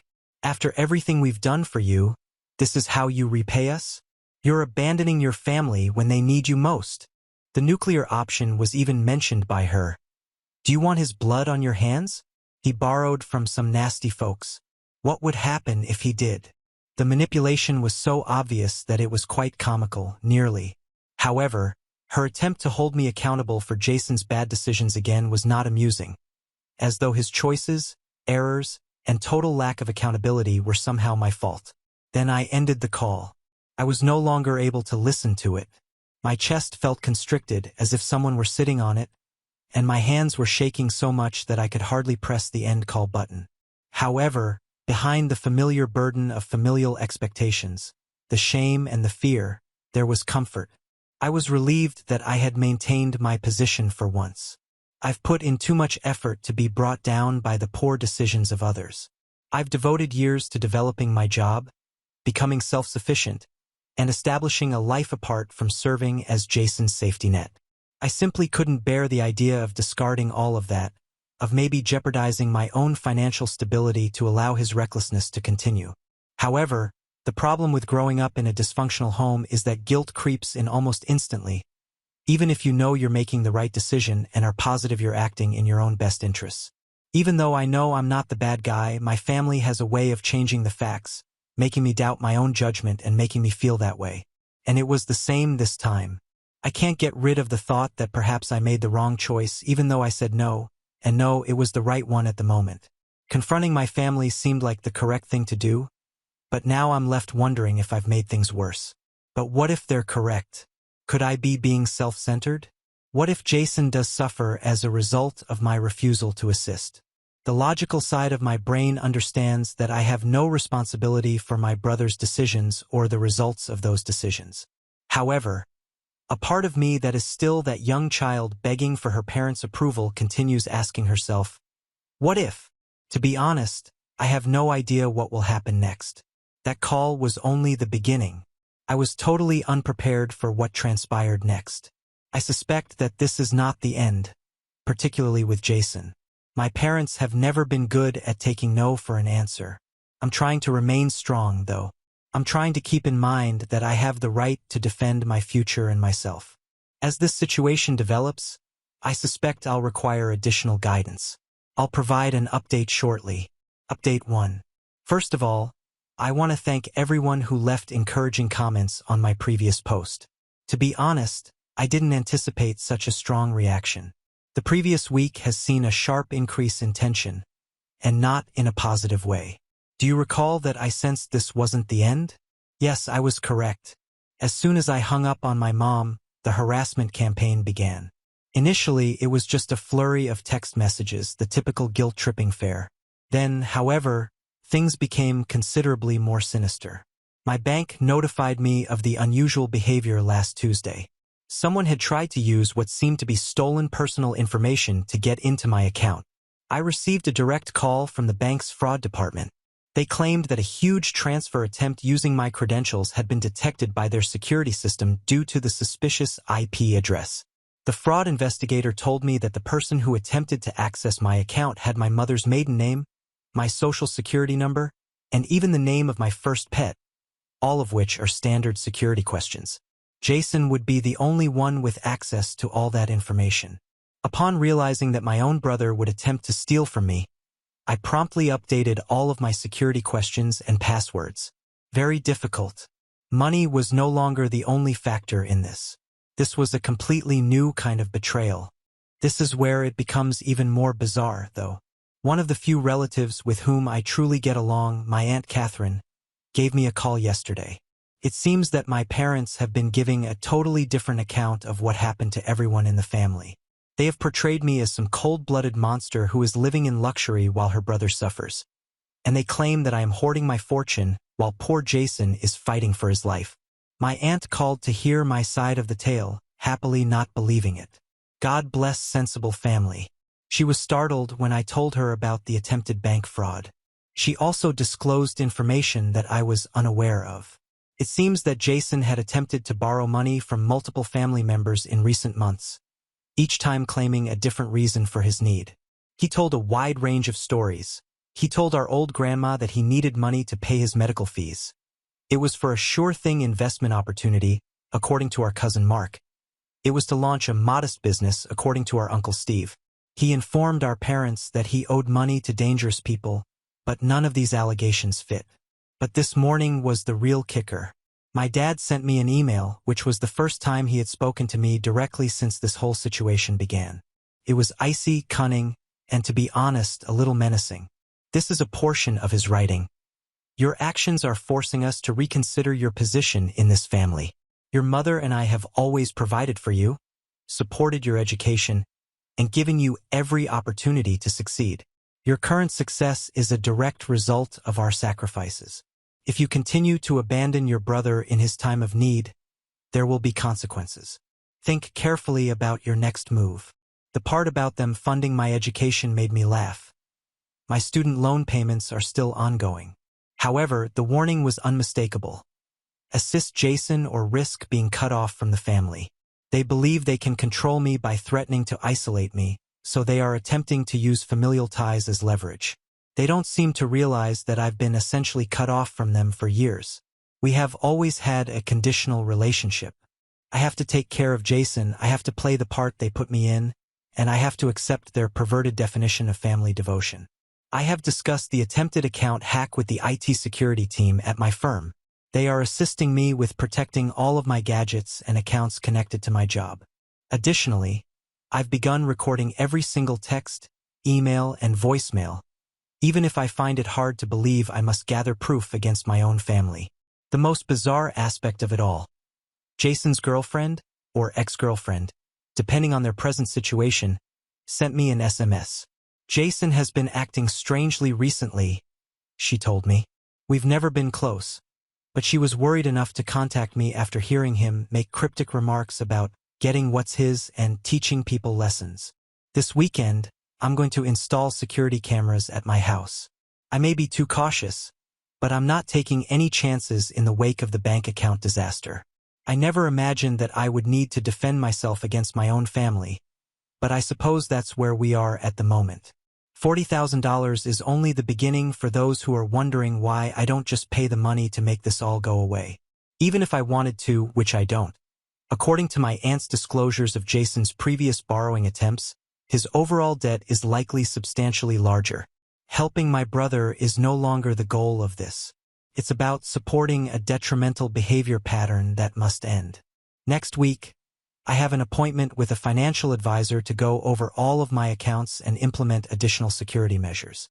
In order to understand my alternatives in the event that the situation worsens, I'm also thinking of talking to a lawyer about the attempted fraud, not necessarily to file charges. If something important occurs, which is likely to happen shortly given the current state of affairs, I'll provide another update. I appreciate you letting me vent, and I want to thank everyone who commented on my previous post and shared similar experiences. Knowing that I'm not the only one coping with this type of dysfunction in my family is comforting. Update 2. I made the decision to speak with Jason face-to-face following the attempted bank fraud I detailed in my previous update. The events that followed were startling and yet completely expected. Jason's residence was my destination yesterday evening. It's a dilapidated establishment in a dubious area of the city. He was unshaven, had heavy circles under his eyes, and was wearing a tattered t-shirt when he eventually opened the door. His initial remarks: "You were patient enough to arrive. My attempt to hack my bank account is not an apology, no justification for the debt of $40,000, as usual, just entitlement." He gave me a disturbing response when I questioned him about the bank fraud. Mom and Dad said that if things became severe enough, you would give in. I was merely expediting the procedure. He said it so nonchalantly, as if he were talking about the weather instead of confessing to a murder. At that point, I became aware of something troubling about his flat. There were several phones and what seemed to be credit card statements with several names on them on his coffee table. He swept them into a drawer before I could get a better look. When I understood that this might be more than simply my bank account, my stomach fell. My parents arrived just as I was ready to depart. When I got there, Jason had apparently texted them. They stormed inside his residence as if it were their own. Naturally, Mom was crying and Dad was enraged. This led to the most heated family argument we've ever experienced. Dad began by expressing their disappointment with my self-centered actions. Mom said that they had failed as parents because I had shown myself to be so heartless. The worst part is that they really defended the bank fraud attempt when I brought it up. Mom said, "He was desperate when you declined to assist. What option did he have? People sometimes make mistakes when they're backed into a corner," Dad continued. What I was hearing was unbelievable. So, if it involved family, is identity theft acceptable? I inquired. How did they react? No matter what, family helps family. I lost it at that point. Years of repressed annoyance were released. I explained to them how their favoritism had impacted me and how Jason became the person he is today as a result of their enabling. I cited concrete examples, such as their refusal to assist me with my college tuition while paying for Jason's unsuccessful attempts, their repeated attempts to coerce me into giving him money, and their persistent manipulation of my emotions. What did Jason say? "At least I'm not a stuck-up snob who thinks she's better than everyone else." He grinned. In fact, Mom gave a nod of approval. I came to the important realization that they would not change at that point. Never. Money was no longer the only factor in this. This concerned a family relationship that was essentially poisonous and would never get better. I pulled out my phone and listened to the full recording of our chat. How did they look when they saw that I had proof that they were supporting bank fraud? Priceless. "This recording goes straight to the police if anything happens to my accounts again," I declared. "And I will file charges this time." "Jason." Mom began to complain that I was endangering them. My father referred to me as manipulating. For the first time, Jason appeared concerned as he stood there. Dad took hold of my arm as I was about to depart and said something I will never forget. "Never expect to be welcomed in this family again if you walk out that door." I gave him a direct look and said, "That sounds more like a promise than a threat," before leaving. I had dozens of missed calls and messages when I came home. I blocked their phone numbers. I then opened my laptop and began sending an email to my entire extended family, including screenshots of threatening messages, a transcript of the taped discussion, and documentation of the bank fraud attempt. I will no longer serve as the family's scapegoat. I'm tired of being controlled. I will no longer serve as Jason's personal ATM. Above all, I have finished maintaining their secrets. It's likely that this will be my final update. I have a hunch that everyone's situation is going to drastically change soon. I'm concentrating on defending myself right now, which includes researching security systems and speaking with a lawyer about possible restraining orders. Thank you to everyone who has been keeping an eye on this situation and lending support. Your remarks gave me the courage to advocate for myself today. Update 3. Everything has changed since my last update, which was a month ago. I made the decision to no longer preserve the family's secrets after the altercation at Jason's place. When I eventually revealed the truth, this is what transpired. Do you recall the email I said I was sending to the extended family? Well, I made the decision to take things a step further. I made a thorough social media post with screenshots of the attempted bank fraud, Jason's own admissions of guilt, and a recording of my parents justifying his behavior as proof. I only wanted the truth to be known. I wasn't attempting to get revenge. The reaction was tremendous. Other victims of Jason's schemes began to come forward within a few hours. According to my cousin Tim, Jason had taken out a $5,000 loan for an unfulfilled business venture. Aunt Beth said that he had persuaded her to co-sign a loan, which she is currently repaying. Even the mystery surrounding my grandmother's missing jewels from last Christmas had a likely suspect all of a sudden. However, Jason's ex-roommate made the most important disclosure when he revealed how Jason had used his identity to open many credit cards. Being too ashamed to come forward, he believed that no one would take him seriously because of my parents' perfect son. Someone at the business where Jason had just had an interview saw the social media post. His past involvement with financial fraud piqued their curiosity. It goes without saying that he was not hired. My parents' standing in their social group suffered greatly. They had supported their struggling son for years while presenting themselves as the ideal parents handling one ungrateful daughter. Everyone was aware of the reality now. After complaining to their church mates about my selfishness, they began to distance themselves from me all of a sudden. Dad's golf friends were too busy to play every week. Mom attempted to minimize the harm by accusing me of lying, but the facts were clear. They were unable to justify their own recorded comments, the text messages, or the bank records. Their carefully constructed image fell apart.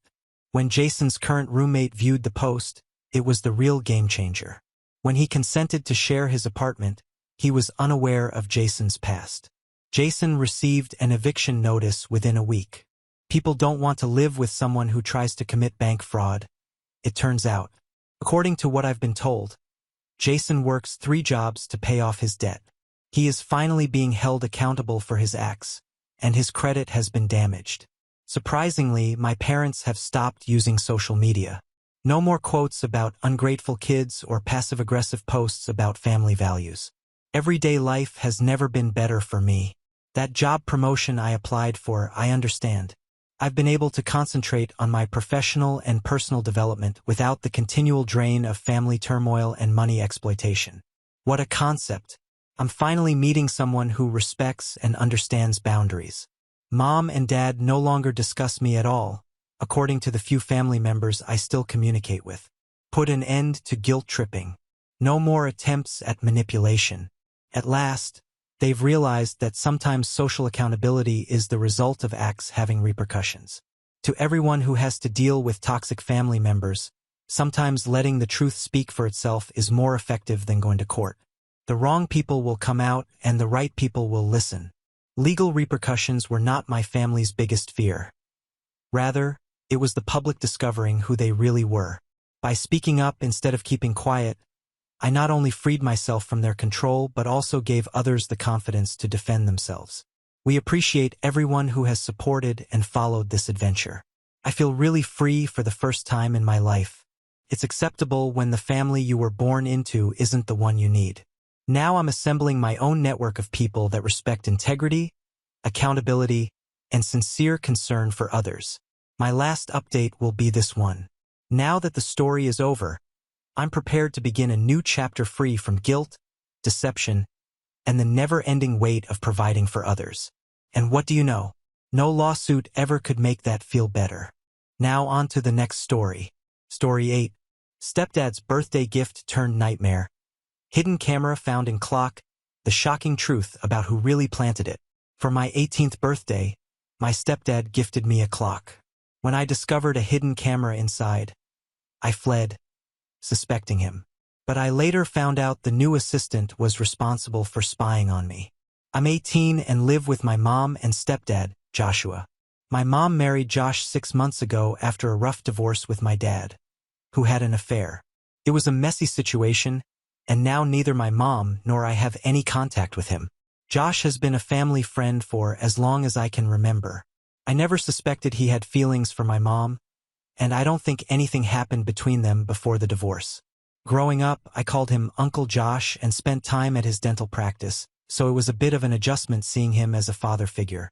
But I always liked him, and he makes my mom happy, so I went with it. Yesterday was my birthday, and I usually don't make a big deal out of it. I went to school, then hung out with friends. It was a nice day. When I got home, I was surprised to find out my mom and Josh had planned a surprise party for me. This was quite a shock because my mom is usually terrible at keeping secrets. I walked in to find my mom, Josh, Aunt Kathy, and my little cousins ready to surprise me. It was actually quite nice. We celebrated with cake and my favorite foods, and everyone seemed happy. Then came the time for presents, which is where things took a turn. I opened gifts from my cousins and Aunt Kathy first. Then my mom and Josh gave me concert tickets to one of my favorite bands. I was thrilled because I had been saving up for ages to buy a ticket with my part-time diner job. Felt like the best birthday gift ever. After my aunt and cousins left, I went to my room to tell my best friend about the tickets. I was in bed chatting with her when Josh knocked on my door, saying he had one more present for me. I was already so happy with the tickets that I couldn't imagine anything better. Josh brought out a huge box and I tore into the wrapping. Inside was a pink wall clock with little strawberry decals. It was cute but seemed underwhelming compared to the concert tickets. Nevertheless, I was grateful and placed it on my study table. Josh asked if I liked it and I said yes. He was really happy and mentioned that the concert tickets were my mom's idea, but he wanted to get me something special on his own. My room is decorated in pink with lots of strawberry-themed items, so the clock fit perfectly. I appreciated the thought and thanked him again for being so considerate. He wished me a happy birthday once more and left. Feeling sleepy, I told Amy I was going to bed and would talk to her the next day. She had been on the call and heard Josh come in, asking what he got me.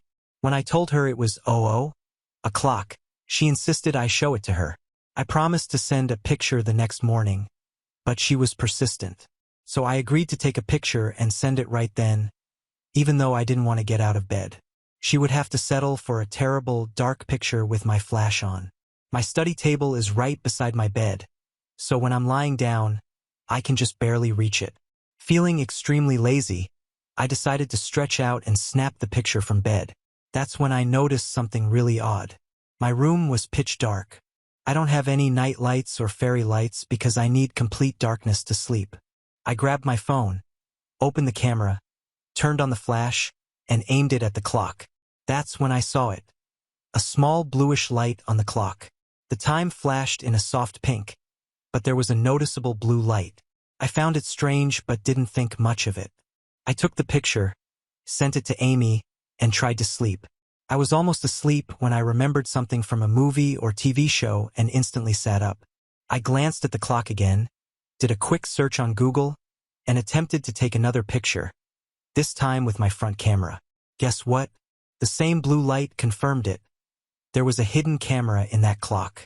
In case you didn't know, you can detect hidden cameras using the front cameras on most phones and sometimes even the back camera.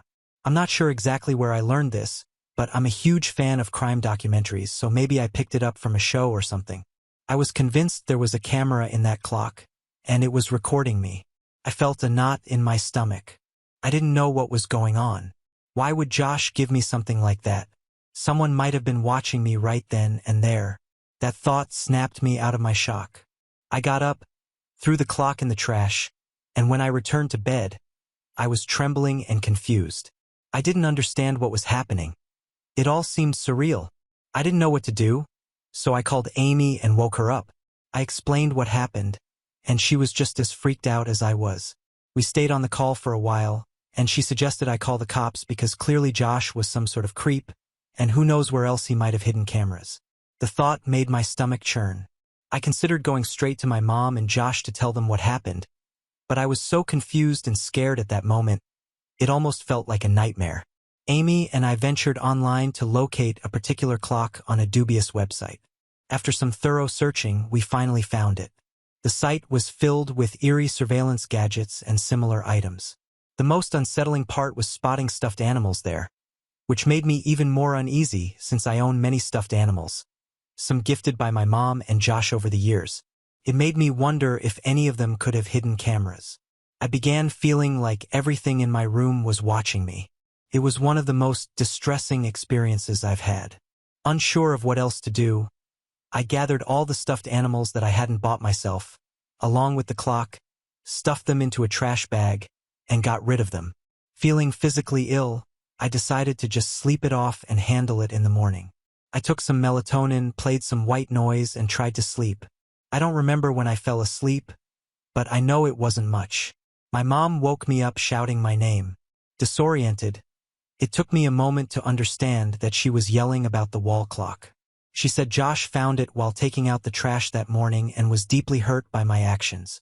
I took a deep breath and told her to give me a moment so I could explain everything, confident that she would understand why I was relieved to have thrown it away. She called me an ungrateful brat, saying I wasn't worth the effort they put into making my birthday special, and demanded that I apologize to Joshua immediately. Before I get into what happened next, keep in mind it was very early in the morning, just before 7 a.m. I had a rough night and barely slept. My mom's agitation put me in a bad mood too. So when she told me to apologize, I snapped back that Josh was lucky I wasn't reporting him to the police for being a massive creep. My mom lost it and slapped me. I was shocked. In 18 years, she had never raised a hand to me, and now she did it over a man. I was offended and deeply hurt. The full reality of the situation hit me, and I started to cry.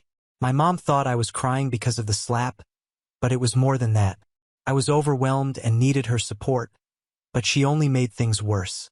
She saw me crying and said there was no point in it, that I should have thought before acting like a brat and throwing away a thoughtful gift. That was the last straw. I got really angry and yelled that she should think twice before defending her husband. She got even angrier and warned me to be careful about what I said next. I'd had enough. I got out of bed, grabbed my phone and car keys, and asked her if she knew where Josh got the clock from. She thought I was implying it was a cheap gift, which wasn't the point at all. As she started to say something else, I told her I'd had enough and didn't want to hear it. I pushed past her, ran to my car, and drove away. She followed me to the driveway and tried to stop me, but I was quick enough to get away. I drove to a nearby diner and sat there for a while, trying to figure out my next move, knowing I couldn't go home. I called Amy, and she told me to come over to her place. That's where I've been since the afternoon. Amy and I decided to confront my mom and tell her the truth, so we sent her screenshots of the creepy site where the clock was listed. I sent them to her and waited. About an hour later, I started getting calls and texts from both her and Josh. I didn't want to talk to either of them, so I ignored the calls. But the texts were all apologies. They both said they were ashamed of how they acted and should have given me a chance to talk instead of lashing out. They offered to explain if I gave them a chance, but I honestly didn't care. I couldn't see how this could be explained or made okay, and I definitely didn't want to go back home. I texted my mom telling her to stop trying to reach me because I wasn't interested in hearing her out. She replied with a long message saying that Josh was innocent and would never do anything like that. Apparently, the wall clock was bought by his assistant, Peter. Josh did want to get me something for my birthday without Mom's help, but didn't care enough to pick something out himself. So he asked Peter. Peter is a new guy working for Josh for the last few months. Josh hired him fresh out of college, so he's not much older than me. Since Josh's practice is nearby, he sometimes sends Peter to run errands like getting his lunch, and he has even come to dinner, so I've met him a few times. He always seemed kind of creepy to me, so it wasn't a big surprise that he would try something like this. He never even tried to talk to me directly, and I had no reason to believe he was capable of doing something like that. My mom's text said they wanted to call the cops on Peter, but wouldn't do it without my permission. She also said she would leave Josh because he put me in this spot with his carelessness. That shocked me because I know my mom really loves Josh, so it must have been hard for her to say that. This finally made me call her. My mom sounded devastated. She had no idea about the camera and felt incredibly guilty for not believing me earlier. She kept sobbing and apologized a million times, saying she was sorry for everything, especially for slapping me and not listening when I needed her most. She said she just wanted me to come back home so she could apologize in person and make things right between us. I told her I still wasn't ready to see her, but asked if she was sure it was Peter and not Josh who bought the clock. She said she trusts Josh. I told her I was still not comfortable living in the same house as him, and she said I was more important to her and if I wanted to, she would get separated from Josh. I told her I needed time to think. Also, I got a million missed calls from Josh, but I didn't pick up any of them. He texted me many times saying he can prove that Peter bought the clock and that he had no idea it had a camera. He also said my mom wasn't speaking to him and begged me to hear him out. He said he loved my mom and me as a daughter and would never do anything to hurt us. So that's what my day has been like. Amy has been my rock and said I can stay with her as long as I need. It's just her and her grandma at their house, and I know her grandma well, so I'm sure she won't mind me staying until I figure out my next move. My mom has even tried to reach Amy, but she didn't pick up. It's not hard to figure out where I would go in a situation like this, but I hope she doesn't actually show up at her door. I feel really guilty and conflicted. I think maybe I should hear him out and see if he actually has proof, but at the same time, I feel scared and unsafe at the thought of seeing him. I don't want to destroy my mom's marriage over a misunderstanding, but I'm wondering if I'm doing something wrong here. Amy says I should do what feels right to me, but I'm not sure at all. Update 1. I did not expect to become Reddit famous overnight. The response to my post has been overwhelming, with so many questions and comments that I haven't even had a chance to read through them all. But I have some major updates to share. First, the morning after my post, my mom and Josh showed up at Amy's place. I wasn't surprised. I told my mom I didn't want to see Josh and that they should leave, but she begged me to hear her out. She was very emotional, clearly having been crying, and even Josh looked rough. Feeling bad for them, I decided to hear them out. First, let me clarify that Josh was not lying about Peter picking out the gift.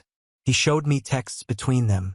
Although there was no direct text about finding a gift, there were messages from Peter saying he found the perfect item and a picture of the clock. It looked like an ordinary clock, just like when I first got it. Josh had told him to order it and send the invoice to the office. The conversation was basic, and nothing seemed suspicious. Reflecting on my interactions with Peter, nothing major stood out. He had just been a little creepy, like catching him looking at me, but I never thought much of it. I told Mom and Josh about this, and they were furious. Josh kept apologizing, saying he failed me and put me in danger, and that he would never forgive himself. By then, I knew it wasn't his fault and I wasn't angry at him anymore. I agreed to go back home with them.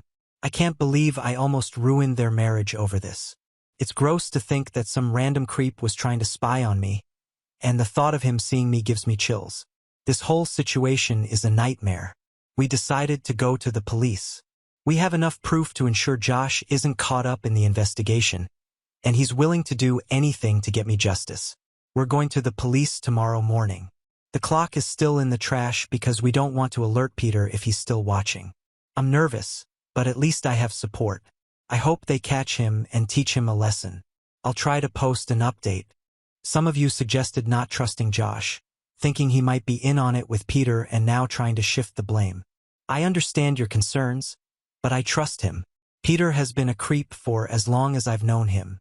Even if Josh were capable of such a thing, why would he involve Peter, someone he's only worked with for a few months? I checked the texts on Josh's phone and the timing between messages. It didn't look like any were deleted, and Josh showed me the transfer of money to Peter's account for the clock. He had no way of knowing where the clock was bought from. All of this makes me feel like I can trust Josh. I'd rather give him the benefit of the doubt over Peter.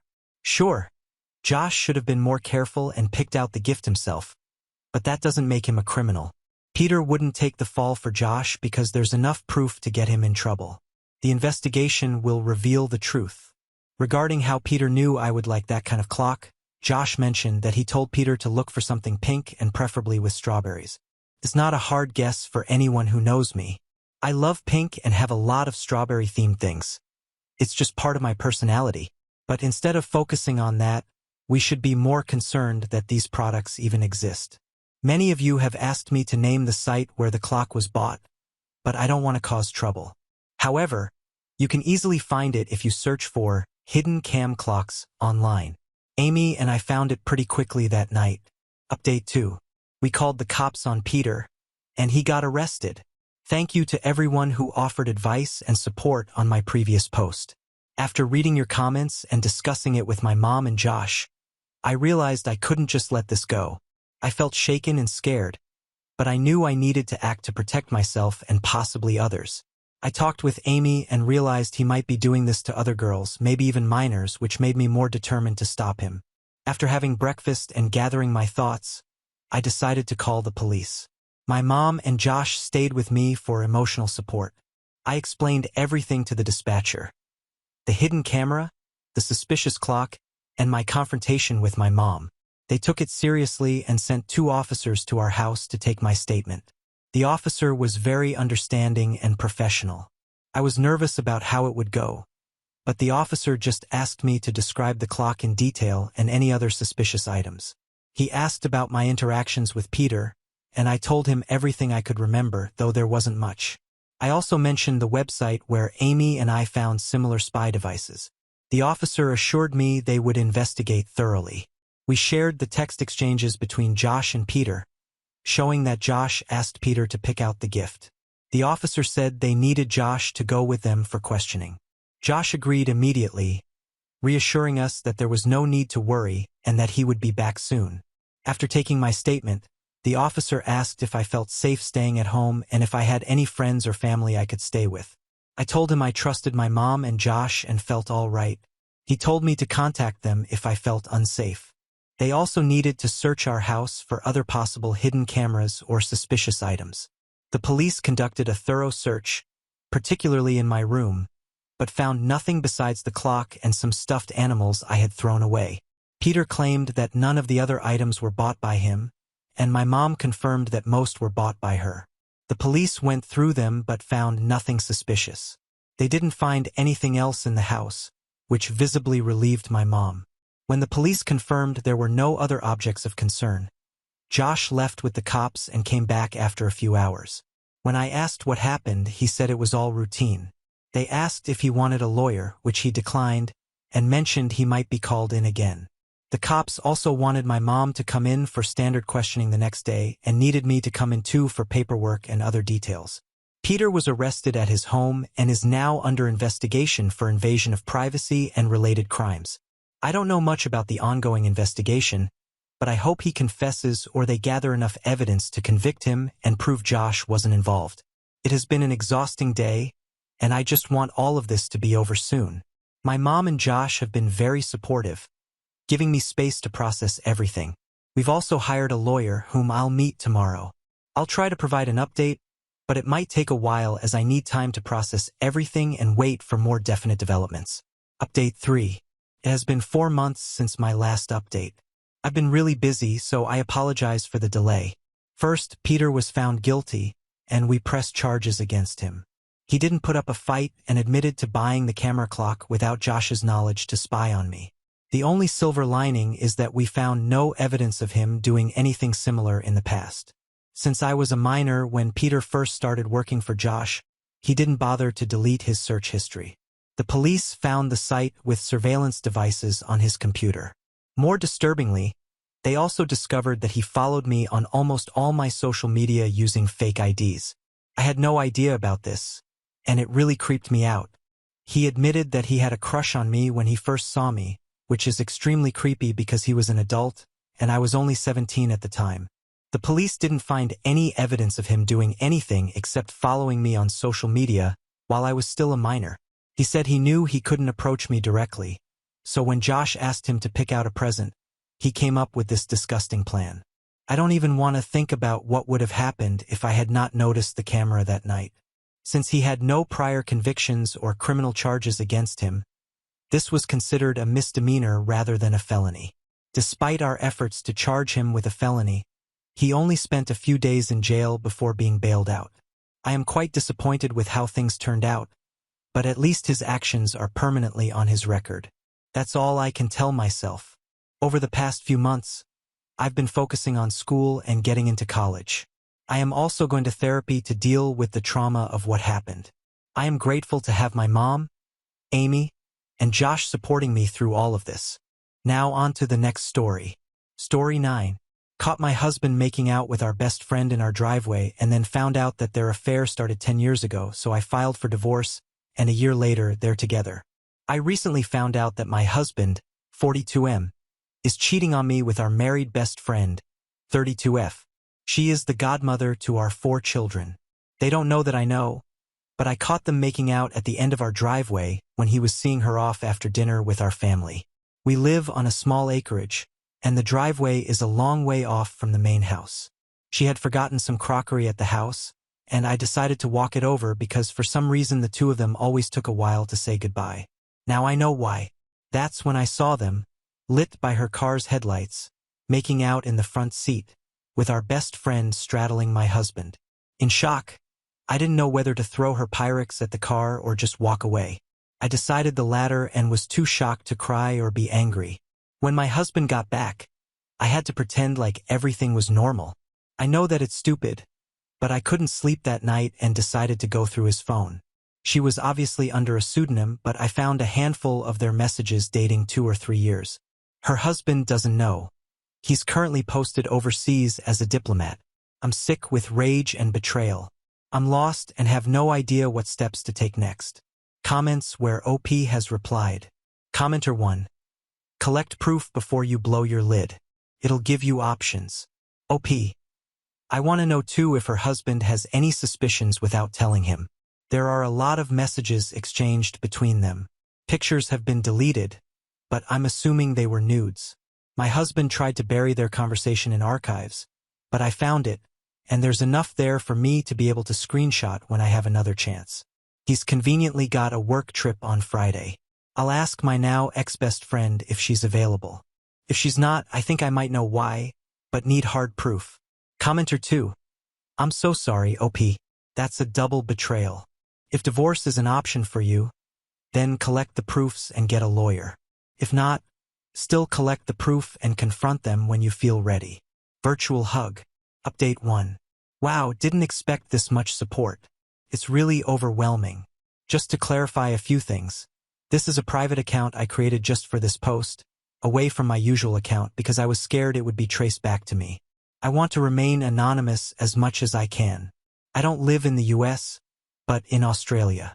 Technically, I can't file for divorce immediately as you need to be separated for 1 year and 1 day to file officially. My now ex-best friend just recently returned to the country. Her father has cancer after being posted with her husband overseas. The dinner was to welcome her home, and what a welcome. There are some comments here about the headlights illuminating them. Sorry, I meant over headlights. As to what I'm going to do now, a part of me just wants to confront my husband and see what lame excuse he has, but I need to get away from him. This level of betrayal physically hurts. I can't help but think of all the times we spent together over the years and for how long our families were fooled. My mind is going crazy. When she was single and he would rescue her from some bad date, or the times they were alone in my house when the kids and I were out. How irrationally angry he was when he found out she had a boyfriend that chose to marry him. Thinking back on it, the two of them disappeared at her wedding. When I asked him where he was, he said he needed to reassure her that she had done the right thing. I feel so sick thinking of these things. Update 2. Thank you everyone for your concern and advice. As of tomorrow, my husband is out of town. I've tried really hard to act normal around my now ex-best friend, but it's proving difficult, and I feel sick. I've been telling both of them that I've caught some terrible bug and just not feeling myself. While my husband is out of town for the next few days, my sister-in-law, who is the only other person who knows, my brother's wife, will help me pack important documents and store them somewhere my husband doesn't know about. I've organized for my kids to stay with them for a week while I sort myself out. I've spoken to a family lawyer, and they have told me that the best way to start the separation procedure is to no longer be living under the same roof. I'm fortunate in that most of our assets are also in my name, and the land our house is on was gifted to us by my parents. I'm planning to kick him out after his trip, but before that, I want to catch them both in the act again, have some hard proof, send it to the ex-friend's husband, and get the ball rolling for moving on with my life. I'll update with what happens after the confrontation. Update 3. My husband came home 2 nights ago from his trip.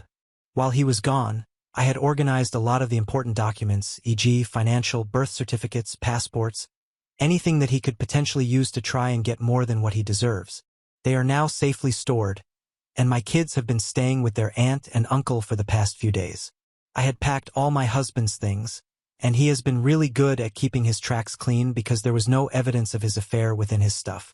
I placed all his belongings in the garage, ready for the confrontation with him. I was super nervous because I wasn't sure if I was making the right decision. Once he came home and I remembered seeing him kissing our best friend, I remembered the deep hurt they had caused. I was in our kitchen when he came home, and he knew straight away something was wrong. During the week, I had been distant and had barely answered his texts and screened his calls. I did answer every now and again and gave the kids a chance to speak to their dad. He asked me why I hadn't been responding to his texts, and he tried to kiss me, but I turned away, and before I knew it, the first things that came out of my mouth were, "I want a separation." I have to admit that he didn't look very surprised when I said it. He nodded his head and said, "What do you know?" Which was just a punch in the gut, because I wanted him to deny it or say something like it was a one-off thing. I asked him to tell me everything, like when did it start, and he said they started about 10 years ago. At first, it was flirtatious messaging and a sneaky kiss in the office when they briefly worked together, and the affair was on and off. She apparently always felt guilty, and her way out of that was to marry the next man that was interested in her and proposed. He admitted that they had sex on her wedding day, and when he is out of town, they meet. At this point, I couldn't breathe, and I was sobbing. I hated that the next words out of my mouth were, "Did you even ever love me?" He hesitated and said, "Yes, of course, but he was never in love with me the way he was with her." I cleared my throat and had said to him that he should tell her husband. There is no point hiding it anymore. I told him that all his stuff was in the garage, and he can find somewhere else to stay. I let him know that I have spoken to a family lawyer, and I told him that when I feel ready, and only when I feel ready, will we see each other again and talk about the future arrangement with the kids. I said any further communication can be done through my sister-in-law or my brother. I said he is allowed to see the kids, but only at their place. I am, of course, wanting full custody of the children because it hurts too much to give him anything at this point. He agreed to all my points because he knew he was in the wrong. He tried to say sorry, and then I absolutely lost it and screamed, "No, no way are you sorry for 10 years. You have both deceived everyone we know. Please take your things and leave and tell that woman you have been with for 10 years that I do not ever want to see her face again." Certainly not my shining moment, but also a culmination of all the hurt and anger over the last few weeks that they have caused. I have no intention of talking to my ex-best friend or really to my soon-to-be ex-husband until I've had the time to grieve. So thank you, community, for the encouragement and advice. Hope I can heal and move on from this. Update 4, November 14th, 2024. Thank you everyone who has been messaging over the last year to see how I'm doing and asking for an update. It's been a crazy, painful year, but our divorce has been finalized, and I'm free. My ex-husband and my ex-best friend, to no surprise, are now in an actual relationship. After the ex-best friend's husband found out about the affair, he divorced her, and since then, we have met up for coffee to check in on each other and our mental health. He's been great, sending encouraging messages, and he lives overseas and from his Facebook updates has started dating again. So I'm very happy for him. The legal and custody battles had been fairly stressful, but the ex-husband agreed to all my terms. The custody of the children was the only thing he really fought for. I have custody of the kids, and he sees them on the weekends. The kids, including myself, have all been going to therapy separately. My ex-husband wants to see them more, and during school breaks, the kids have the choice to stay with him or me. They have been good about it and stay with him for a week or so and then back to their mummy. Apart from necessary conversation, I steer away from my ex-husband and the ex-best friend. It still hurts so much, and I understand that it will take some time to heal, but I am letting go because I don't want them to have that level of influence over my life.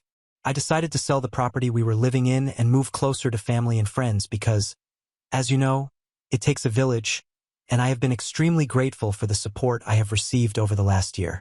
I'm tearing up just as I'm writing this, knowing that I couldn't go through all of this without my loved ones. And for myself, I am happy overall. Still a work in progress, but grateful for life. The kids and myself have been enjoying life, and when we have the time and the money, we try and take little trips here and there so the traumatic event of the divorce doesn't linger and can be replaced by good memories. Memories where they spent road trips and adventures with their mom. We have reached the end. If you enjoyed this video, please be sure to like and subscribe to the channel for more videos like this, and give us your thoughts about the stories in the comments section. Thank you and see you in the next video.